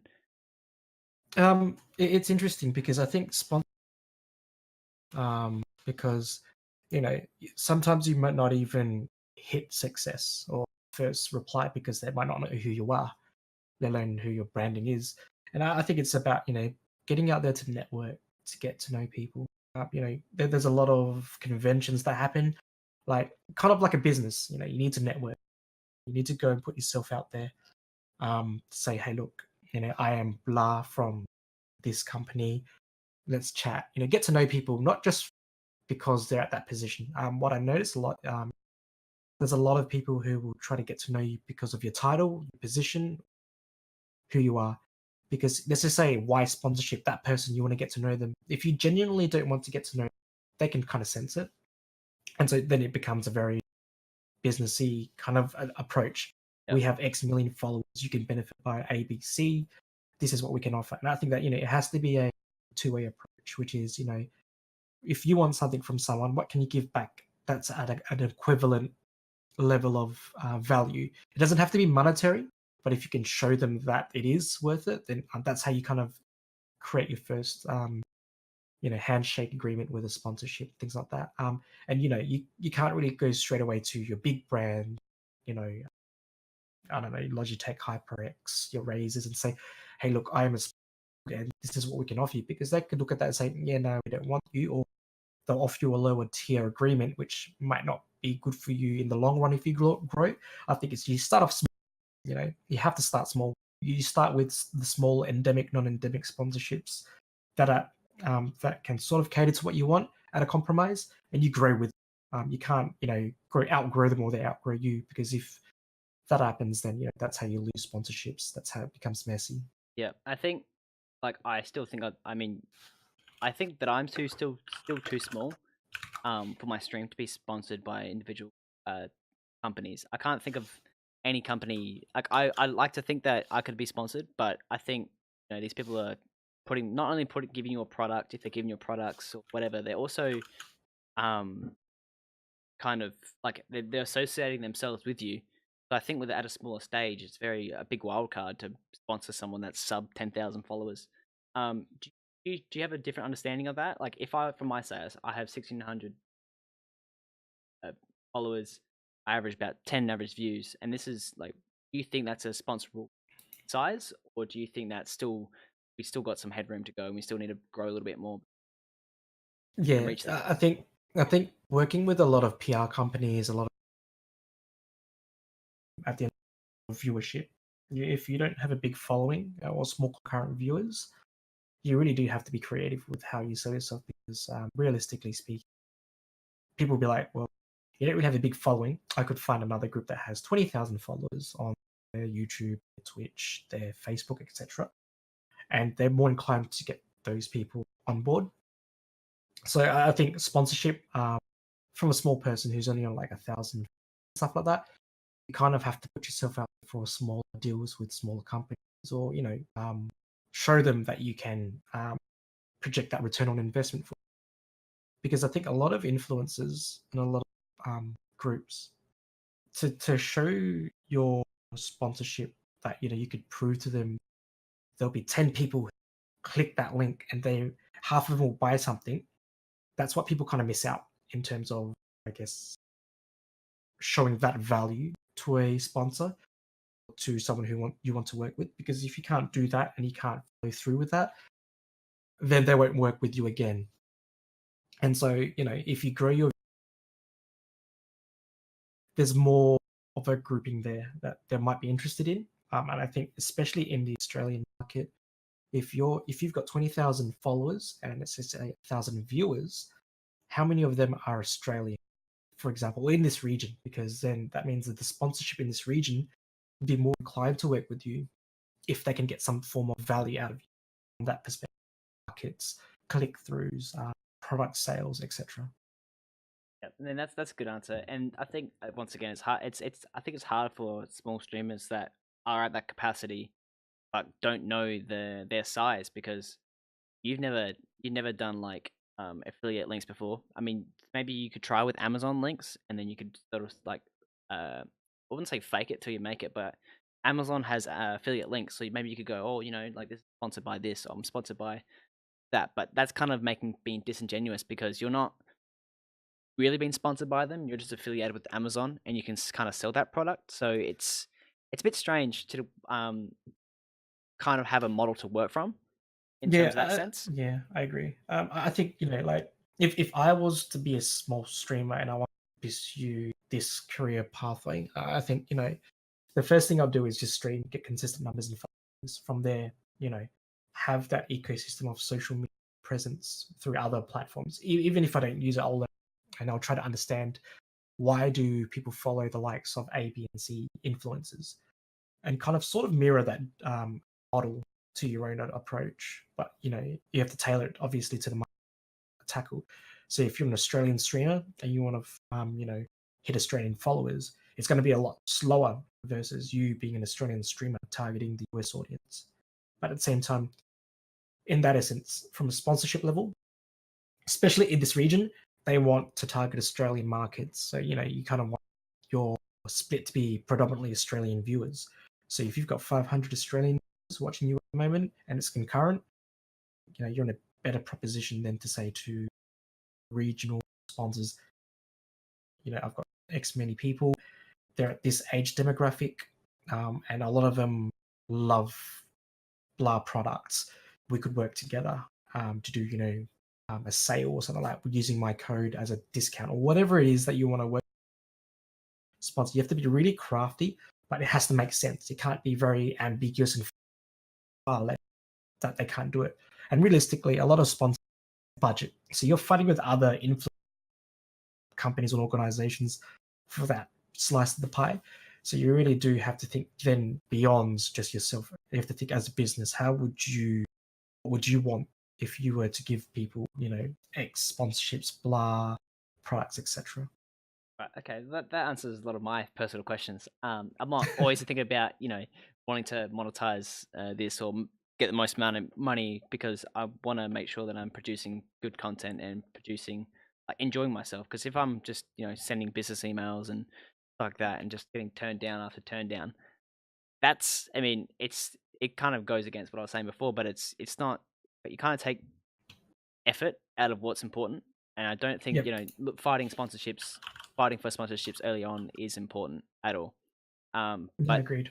I think everyone that's small is kind of just waiting for that one sponsor to go up to them.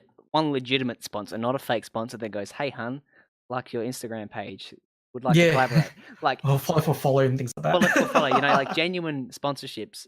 Yeah. I think that's really a huge disconnect for people right now. Is that where do they go from here? Because I feel like not only do sponsors provide you, if it does, monetary value or a product, I think it's the affiliation. It's a big thing, and that's how I'd see it in terms of way. Is that at this stage, you're not going to be getting a huge money because they don't want us to put a lot of their budget into paying a small streamer if they're not even going to get one sale. So Logitech, for example, if they can't even get one sale for a mouse or a keyboard from you, then that's not worth their time. Yeah, Um, because I think there's different tiered approach. You could be an affiliate, which is different to a partner, which is different to a sponsorship. And I think a lot of people don't understand that. And they need to understand what an affiliate agreement is, what a partnership agreement is, and what a sponsored agreement is, because they're so different. hmm, And I think, when they say I'm an affiliate, that's different to being a partner. It's different to being a sponsored. And it is not the person's fault. It's because no one's educated them on. And I think that's what needs to happen is that fundamental education from people who do understand that and sharing that knowledge, because everyone will see other influencers as a competition, hmm.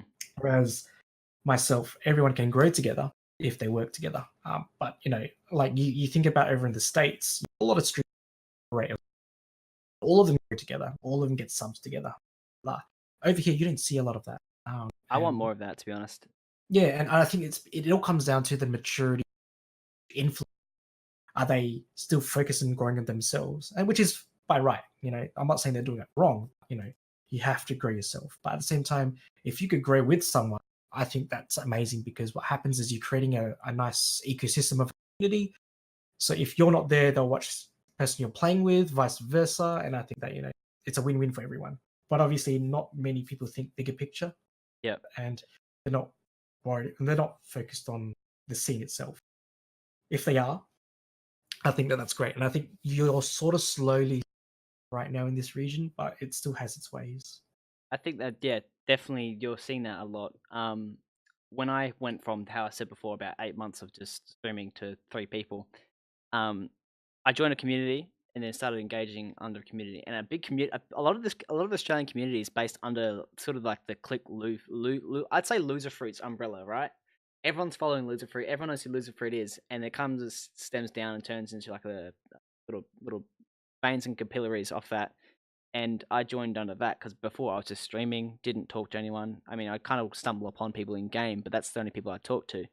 Yeah, But joining a community was a single biggest thing that biggest like kind of shift I've noticed is that I joined first stream with Taro Vision, and as soon as I joined joined part of his community and then everyone else, that kind of showed me that you have to build relationships. It's not sort of like a business, got to build relationships so I can get more money or got to get more followers or streamers. It's like we're online, we're talking to people, we're part of a network. So you got to build friendships with people because these friendships are everlasting. And when you meet these people, when you like, at events, you get to hang out with someone. Like I don't know how long you've known Altari, but you guys are close. And like when I saw Altari and I first met at AO, I was like, I'm so happy that I knew you before. But then he was hanging out with you. I'm like, what the hell? Like, this is so crazy how everyone's connected. And with Thriller, he was hanging out with Brody, CCTV, and a few other guys. And it's like these guys are so connected. And so I think you need to build relationships as opposed to just trying to build an audience or treat everyone like a number.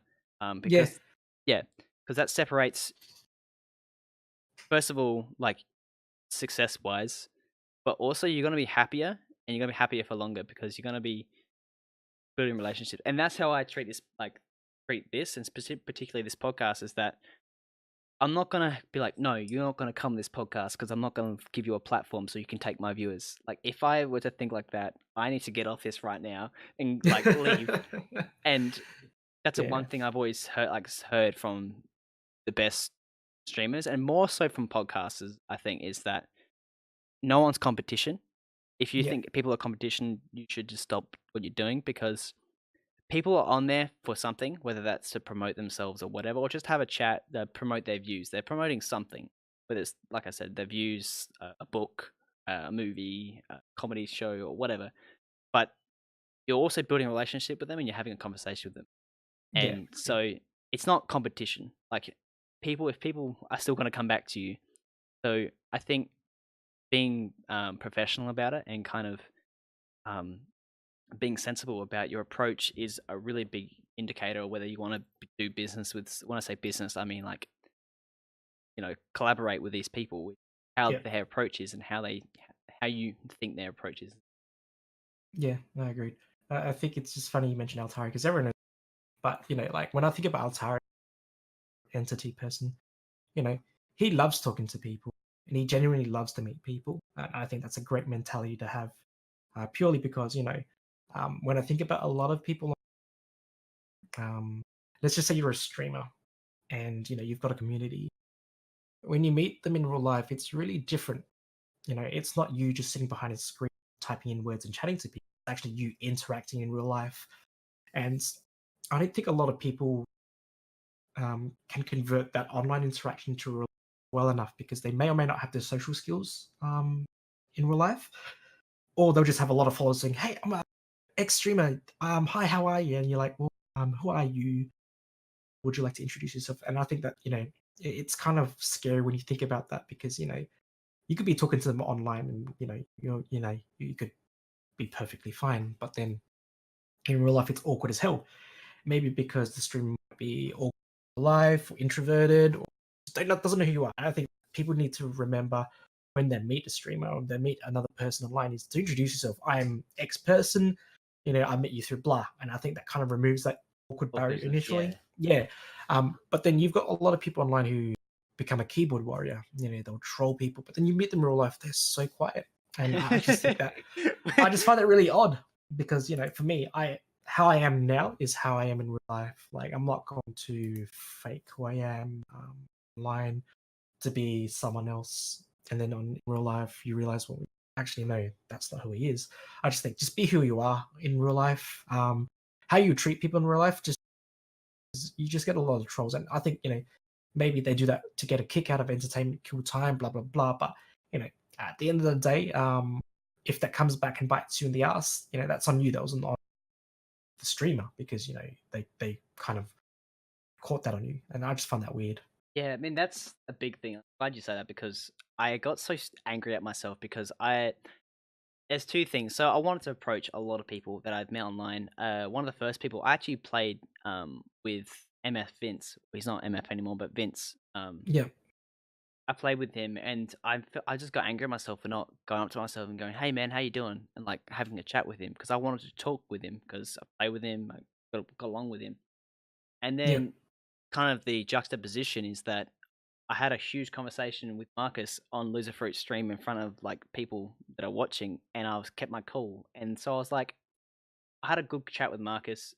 Why couldn't I chat with Vince? And why didn't I go talk to you and talk to Thriller and stuff? So I mean, that's who I am. Is I'm a chatty person. So I was really annoyed with myself that I didn't come up and say, "Hey man, I'm this. You probably don't know me, but I'm friends with Atari, whatever," and have a chat with you. I sat in front of you. I did sort of engage in a conversation with you and turned around and had a chat when you were sitting next to Atari, but not as much as who I am as a person. Like I said, I'm talking like you said.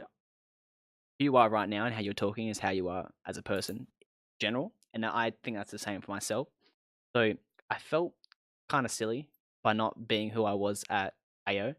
I thought I should have, been who I am and kind of just get along with people.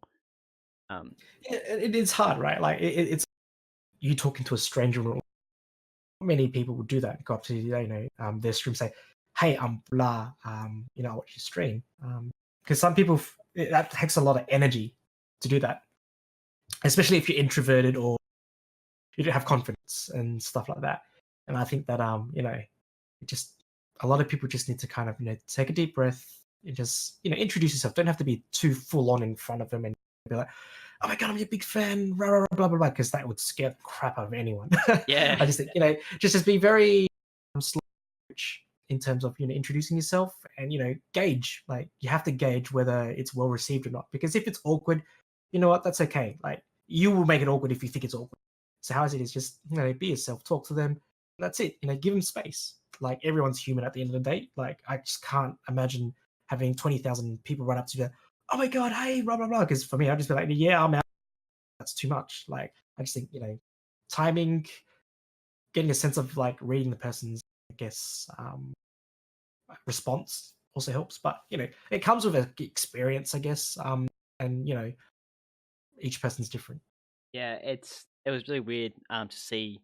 So Click Crew was walking around, and it was so this is the day one. So this is the day of the qualifiers. So there wasn't many people that could have access to um the arena. Yeah, Still getting set up, and I saw the Click Crew running around doing what they need to do, and then Lachlan, oh no, sorry, Newsock and Laserbeam got like kind of crowded by a bunch of people wanting photos and autographs, and everyone else like ran away. And I was like, these guys are really good. Like these two are awesome. They engaging with these people that they don't know their names, but they're engaging with people that are like big fans of theirs. And I was like, I even took a couple photos for them, but I felt I wanted to engage with them, but I was worried that it wasn't to do with rejection because they're clearly not going to know who I am. But I don't want to be a part add to a number of 30, 300 interactions they're going to have that day. I mean, wouldn't have phased them, but you know what I mean. I felt kind of I don't want to intrude on those guys. yeah, So that's another thing that I overthink things sometimes, and when I overthink it, it gets too like kind of yeah. spoils my Sometimes fun. your mind kind of sometimes is your worst. Because it's funny because I think there's a lot of influencers who are like they're happy to meet the fans, Yeah, they're happy to meet people. But I think there's a fine line where it's kind of like you're just running over there and you're like you kind of just scare them off a little bit. Because if you got a stranger running up to you just like losing their shit, like I just can't imagine how they'd feel. They're probably used to it. Like when I think about it, like they could just walk down and they can't down from A to B without having 20,000 people coming up to them asking for a signature, piece of their hair, blah blah blah. And I just piece think of that their hair. No, that was an over exaggeration part, but like I'm not. I wouldn't be surprised if that actually has been asked. because like when I thought about Fresh in AO, this is around the time when he just joined Click, so this is not him now. And he just walked down the stairs and he had so many people running up to him. And poor Fresh was so lost, like, what the hell's going on? And he was just signing because he felt bad. But I just think that people just need to kind of respect the space of the person. Mm. Like, if they have a sign, like, I'm sure in the future he'll have, like, a sign up where people can line up and get his signature and stuff like that. But, like, I think about the Misfits. I think about Click Crew. I think about any streamer in Australia, in that for that matter. If they can walk from A to B and be fine, that's, I think, their dream come true. Because like the last thing you want is 20,000 people hounding you, can't even breathe. Because I just think, man, I would probably have an anxiety attack if people did that to me. I'd just be like, yo, just leave me alone. I just want my space. Yeah, But I'm sure there'll be a time and a place where they'll have a meet and greet. that's it. Go ham there, you know what I mean? But I'm not gonna run up to like, oh my god, I'm your biggest fan. Like, give me your shoes and like, go crazy. Like at the same time, I respect him as a person to be like, I'm sure he'll be like, what the hell? I need to escape. And that's why they have their own separate private areas in certain events. Yeah, But but that's one end of the spectrum, right? The other end of the spectrum is meeting people. Like I think it's common courtesy to introduce yourself first, right? yeah, Like that's just me growing up. Like, hi, I'm blah. I know you from X, Y, and Z. If they don't know me, that's okay. Reintroduce myself. Like I'm not like my engagement is okay. They don't remember me, or they're probably busy. But then if someone responds back and talks to me, then then okay, that to me is then the permission to talk to them, if that makes sense. But sometimes people might be socially awkward or they're tired. But so I'll try to read, I guess, the situation. yeah. I mean, that's a big thing. Is that um, it's I never want to be intrusive of a person's time. I think time is very important. But then again, if I was in their position, I think I'd like to have time for the world for those people. So Yeah, it's hard, really hard, because we don't know at this stage what it's like. Because if you have 20,000 people running up to their autographs, you're happy to sign those people's autographs, but you're maybe going to go help someone, go to do a thing that you've been told that you have to do, a part of your agreement that these guys don't know of. And also, these guys are very young. I mean, these guys, the ones that went up to Lachlan Musil, they're the eldest was probably 13 out of the people that approached him. So for me, I didn't want to go, hey, want to have a conversation? Like, as well as you having to sign everyone else's stuff and take photos? Like, because I want to have a conversation with them, but there's also a time and place, but I didn't want to intrude on that, on their breathing space. Um, but then again, like, if I was in that position, I'd probably not care. I'd probably go, you know what? Like, I'll do whatever. yeah. I'm sure it'll be tiring for them as well. Like every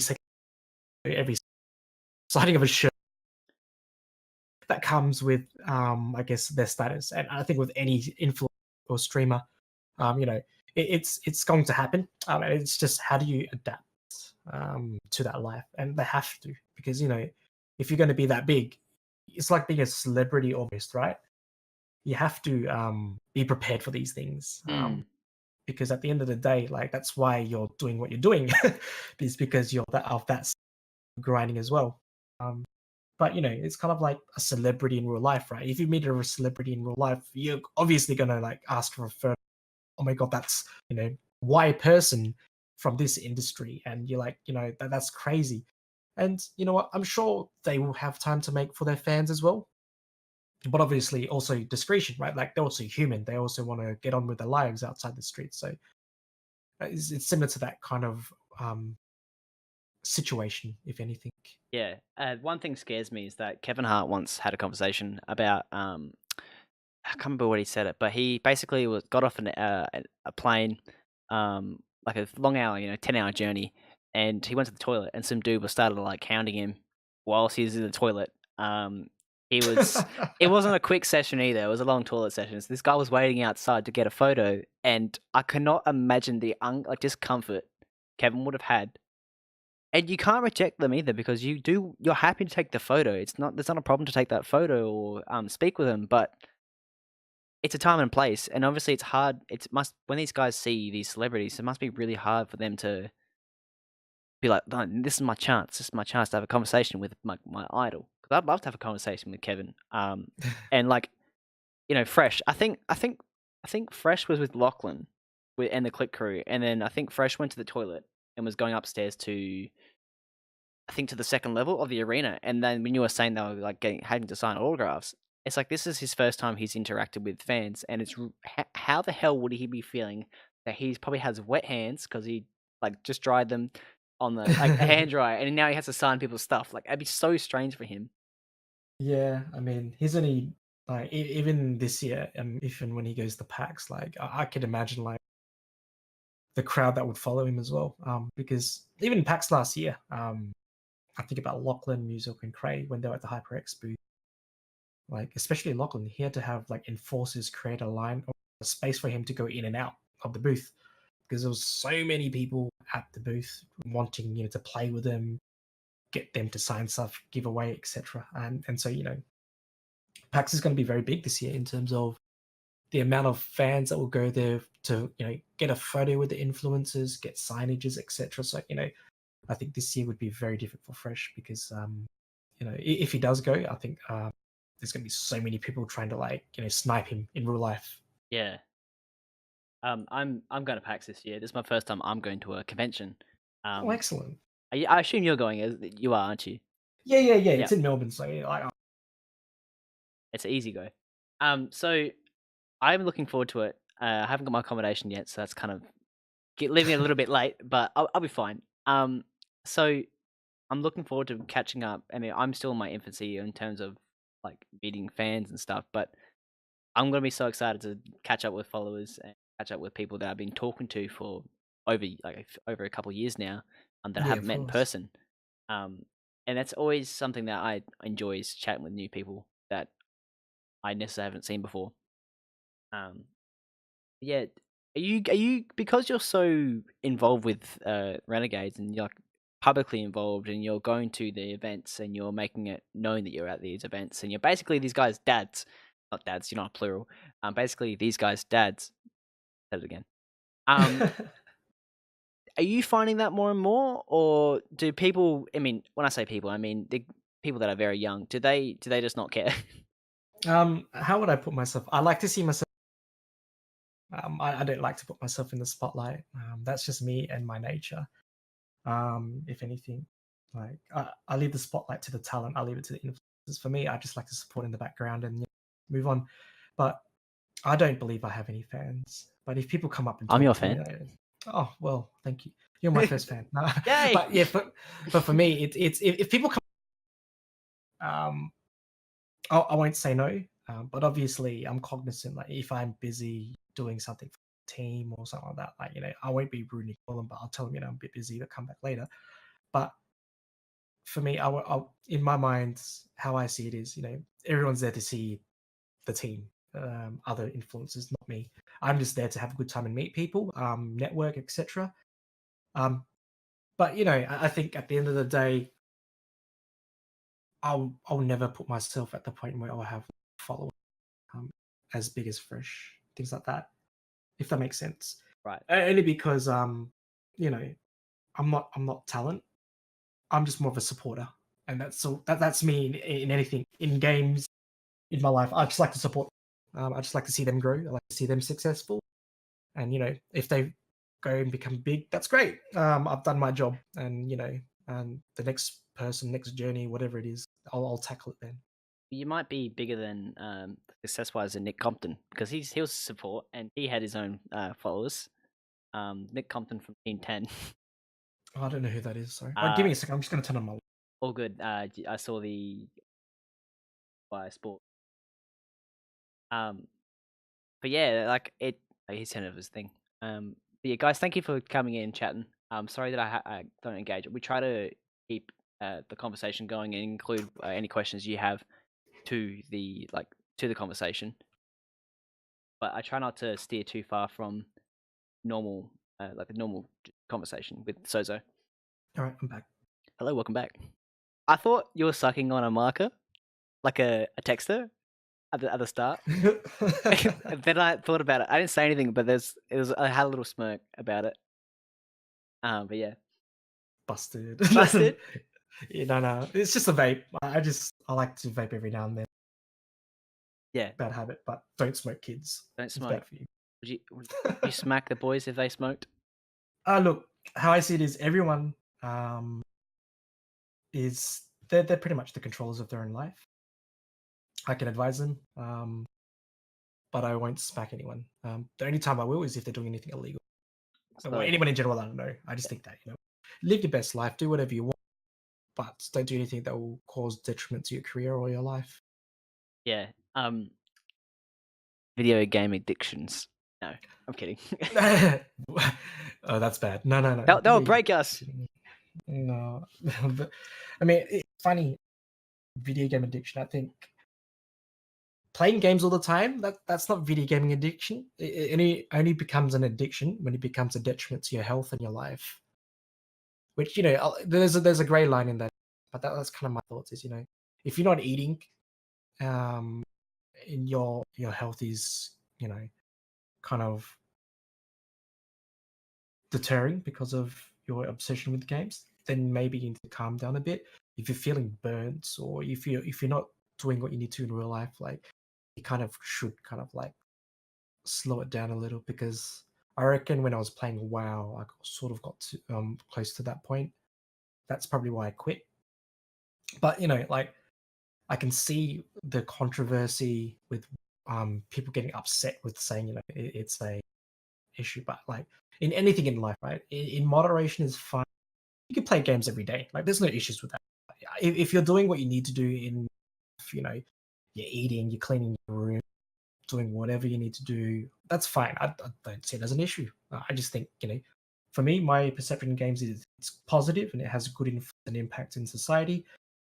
We should kind of embrace it. Just not to the point where you don't eat and you die. That's full on. Yeah, I mean, I don't know if there's a such thing as like a Netflix addiction, but you can kind of see the same characteristics with Netflix. Maybe you're addicted to a TV show, and you watch it, and then you don't eat because you're watching this TV show.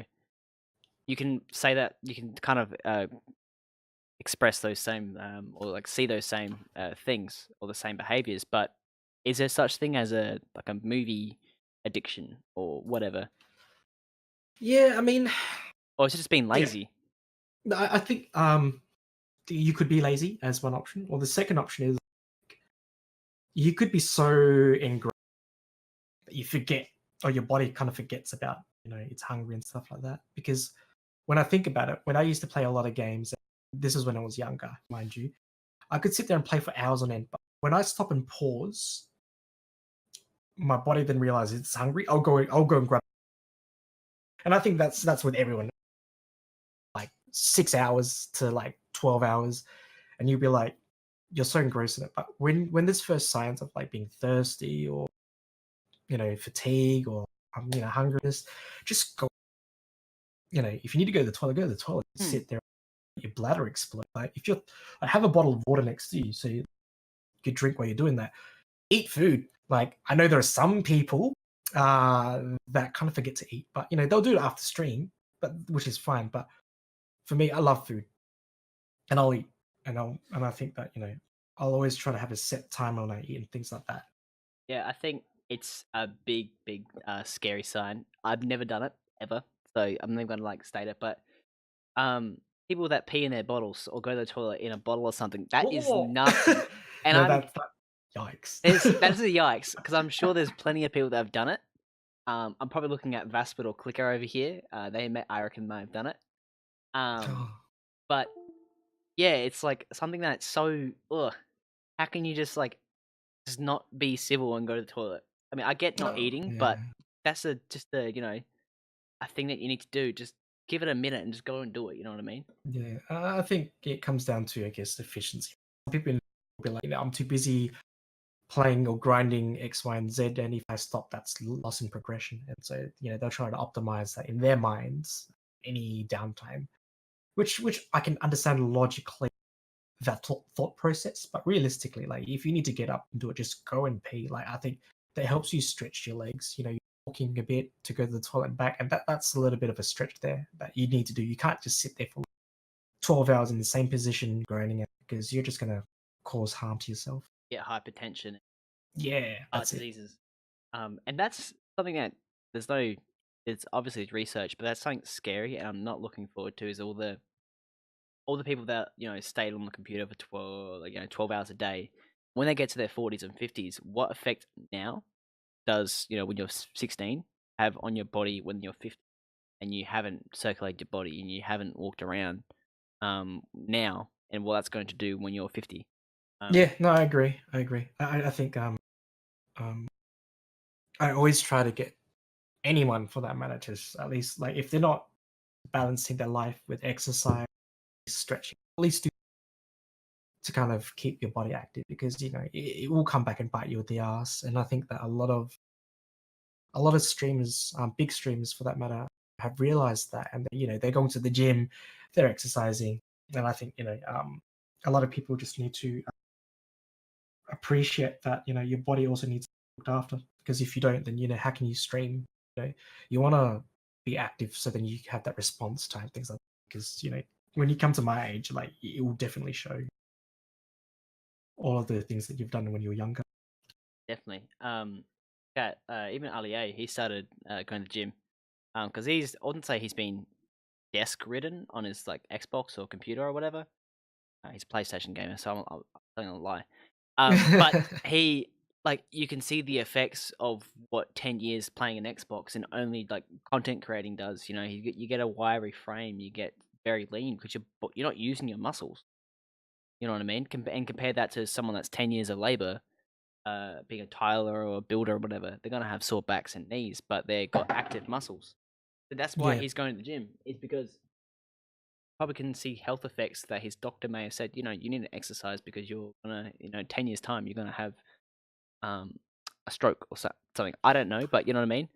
yeah. It's things that are scary that people need to consider No, I agreed. Yeah, now, future. no, I agreed. But you know what? Like, there's so many aspects. Like, as long as you're balancing, that's fine. But reality is, some people think they'll be fine, and I just think that yeah, you are fine now, but you kind of have to think about the longer term grand scheme of things because everyone's too focused on the time now, which is like the next 6 months.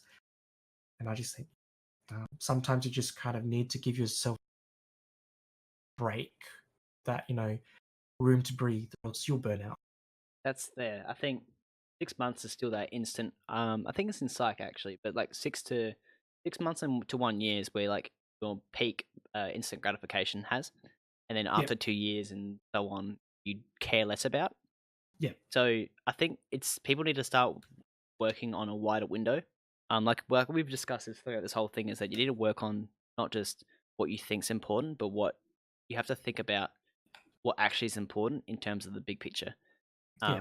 Because 6 months is important, and living now is important, but also if you do what you're going to do now, how's that going to affect you in 2 years' time or whatever? Yeah, I don't think a lot of people think that too far in the future realistically. Like, even for me, I sort of had an idea what I wanted to do, but not about 3 years ago, if that made sense. But in general, like when you think about any streamer, it's just they want to do it because they want to make something out of it, or at least test the waters, right? They're not going to think 3 years from now, if it doesn't work, I'm going to stop streaming. Or 3 years from now, I'm going to create a business. I think they kind of slowly adapt Yeah, with the times that they get, and I think it is a balance of adapting to the situation and at least trying to plan some form of direction. Because, like for example, let's say I started streaming. My first step is to become an affiliate. So how do I become an affiliate? I'll have to stream X amount of times, have this many concurrent viewers, blah blah blah blah. And then from there, once you've hit that step, your next step is partner. How do you get to partner? There's a direction there, but there's no plan in place to get me to partner. And I think that that's kind of like in life in general, or anything that you do, have some sort of direction. It doesn't have to be set in stone, but at least know what you want to do at the end result. I think that's a very good idea, and I think me personally, I think having like a kind of a grand wizard. I've been watching Dragon Ball Z, going through all of that, but you have Yeah, someone that's more knowledgeable in that area that can really kind of boost you to your maximum potential.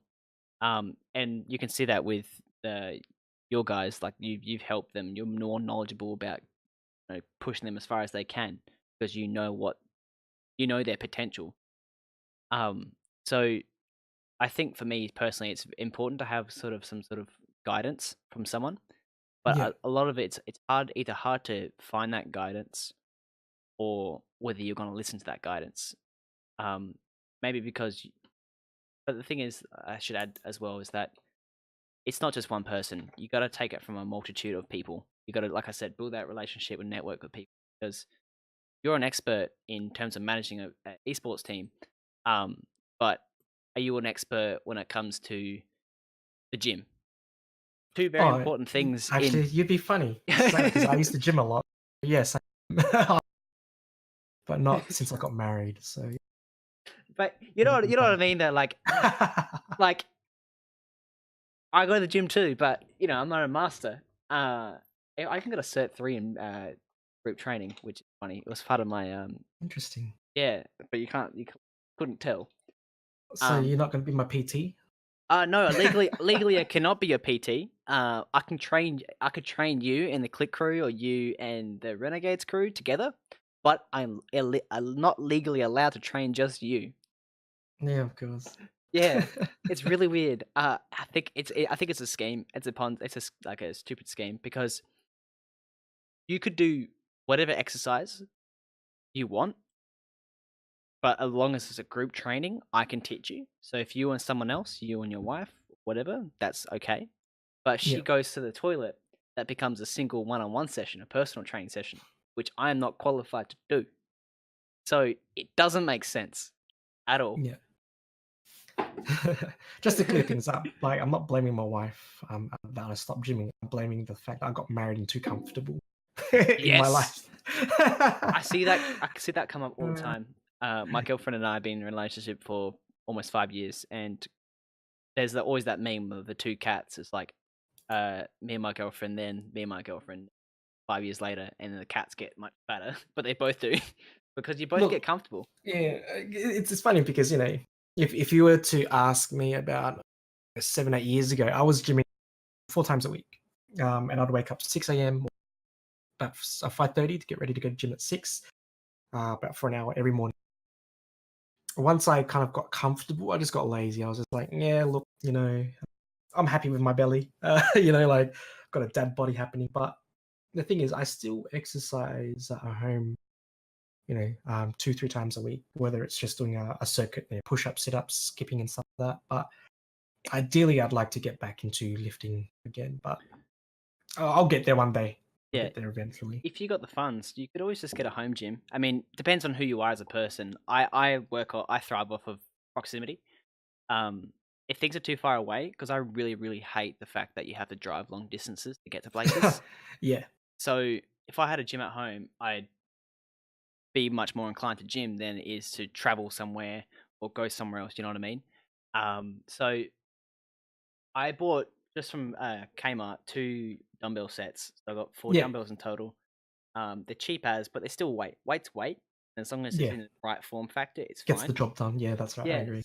So it was $58. Now I have 40 kilos of dumbbells that I can use to exercise arms, exercise most exercises except for you still can do bench press, but it's harder to do pull exercises. Bend over, Yeah. but it probably hits 60 to 70% of the workout. So yeah, Yeah, um, no, I know what you mean. I think you have to be creative if like if you can't pay for membership, like you could always do push ups, sit ups, squats, etc. at home, right? That then helps build your core. If you want to then gain and stuff, like you could buy the cheap weights from your Kmart. So they're so affordable now. Like I've got some at home that me and Marv and I use if we were. But at the same time, if you live near like a playground, like nothing's stopping you from doing calisthenics. I just think yes, people aren't aware. It's just you need to be creative. Like even going for a jog counts as like cardio, right? But people might be scared, or they just can't be stuffed, or the weather sucks. Like I just think it just comes down to, I guess, your will and drive. yeah. because I'm starting to do cardio again as well. I hated cardio. I was always a sprinter. I didn't like the taste of iron in my lungs. Um, yeah, I'm on the same boat. so I couldn't do it. But cardio is your heart is a big thing. Sending oxygen to your muscles. Really affects on how long you can train, how hard you can train, and it also affects your overall gains. If you're a weighter, if you want gains, so you need to do cardio. So that's what I've been doing. I'm trying to go on run every 2 days, and the first 3 runs are bastards. But after hitting that capacity, you got a new capacity you have to work to, and it's really satisfying to know that I can run longer than 10 minutes, longer than 3 kilometers straight. Mind you, I'm running on hill where I live. It's like Sydney. It's not flat, even though I live in Which part of Adelaide. Adelaide do you live? Which part of Adelaide? Near, let's say near Blackwood, ish. Oh, yeah. So it's not flats. Oh, yeah. I used to live in Marden. Oh It's like, shit. Okay. yeah, So yes, it's similar to Marden. It's similar to near Belair. It's Belair yeah. area. So it's Oh, yep. I know the area. it's very hilly and Yeah. strange. I'll tell you off stream where I live. Yeah, Adelaide's so small. I'll probably find your house. Yeah, you probably will. So can everyone else in the stream. So that's why I leave Yeah. it.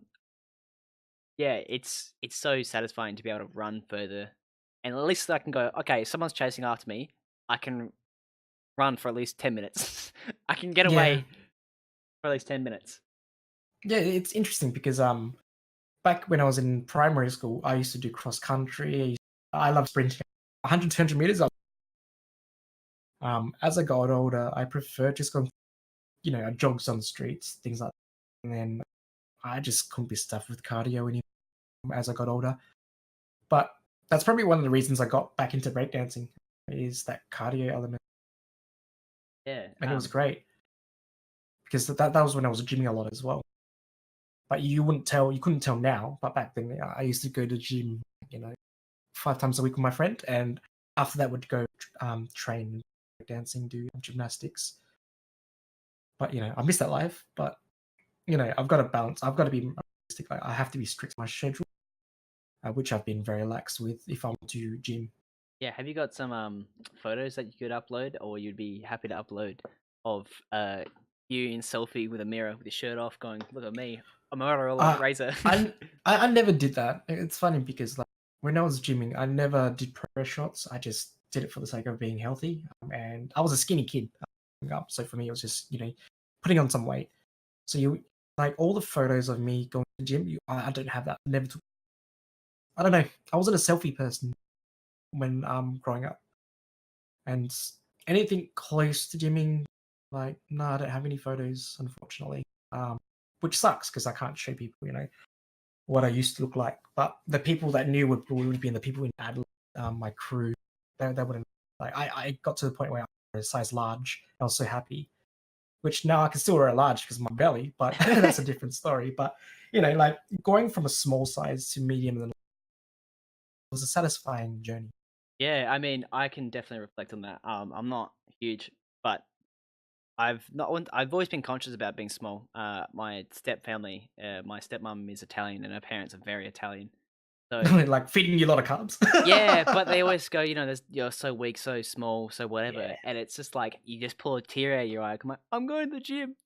What do you mean Yeah, I'm so small? it's funny because like I grew up and my family, they weren't skinny, they were stocky. Like my cousin, and so like I share the same sentiment.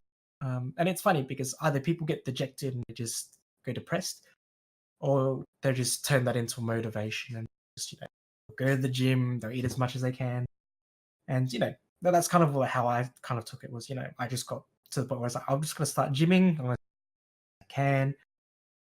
How do you turn into a motivation? I think that's how I did it. Now I'm just like, if you were to look at a photo of me about 10 years ago, you could tell I was skinny.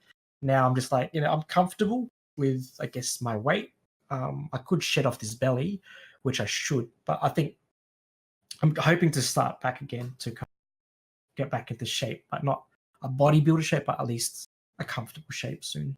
Yeah, I mean that's me as well. I'm not I'm not an 18-year-old kid. So I've always been lucky to have no fat. I mean, I probably when I was like skinny, I was probably like less than Wait till you 15%. hit 30. Yeah. So now I'm starting to gain some love handles. Like I'm not a big guy, but it's not that like skinny sort of skinny guy, like abs. You know Yeah, what I that's mean? it. But I don't have those anymore. But my brother's partner said something funny. She said, like you're not a 15-year-old boy anymore, mate. Like you of course you have to expect to put on some Get stuff. some weight. But at least Yeah. now I will build bigger than I ever have been before, even at the gym. Yeah. And I think it's good. I think the one regret I have is gymming at the age of 16, not letting my body fully grow out. I think around about when you're about 21, 22, 23 is when your body fully grows out from memory. And that's when you should then go to the gym. Unless you've got a proper schedule and you're getting coached to do it professionally, like you kind of should let your body at least try to grow out. And some people say, I stopped growing when I was 15, blah, blah, blah. But, you will grow out eventually. You might not know it, but you might be an inch taller or shorter, blah, blah, blah. But, let your body fully develop, gym, and then go ham. Because, at least you get the optimal experience. Yeah, definitely. The last thing I want to put on is so one of the guests that are coming on soon, Tom Mather, he is, I don't know if he's an exception to the rule, but since he's been 16, 17, he has been physically bigger, muscle wise, than my dad. And my dad's not a fit guy, but this guy has been huge forever. So I really want to know his secrets because I don't know whether I'm the exception to the rule or he's the exception to the rule, but this dude, ever since I've known him, and ever since I started going to the gym, I've known like he's been to the gym. He's a year younger than me. He's a man, and he's been a man for the past 6 years, and he's only 19. It's freaking scary, man. Yeah. So it'd be great to have him on, um, when his schedule fits it. But you have to go now, don't you? You have to run around and do some errands, from my understanding. Yeah. Yeah. Day job. Same time, I've got to pick up my wife soon. And then at night time, do some esports work. So thank you for having me on the show. I really appreciate it. I thank you so much. This is where we do the kind of the circle around. But I really appreciate you coming on and giving me an opportunity to have a chat with you because I want to build a relationship with you and I'll chat with you.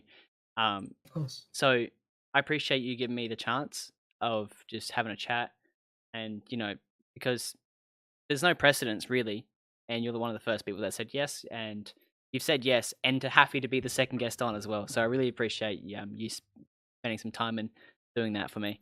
It's my pleasure. Hopefully we can. Oh, hopefully we can have you around again when. Hopefully, maybe eventually when I get a studio when you're in town, with family, you can come in and do something. Yeah, of course. I'll be in Adelaide like every 6. So if you do, if and when you do, let me know. We could tee up a session then. No worries. Well, you have a good time, man. Enjoy your drive to the city. I won't enjoy it. But thank you. Thank you very much. I appreciate it, Right. man. No worries. See you, mate. That's it.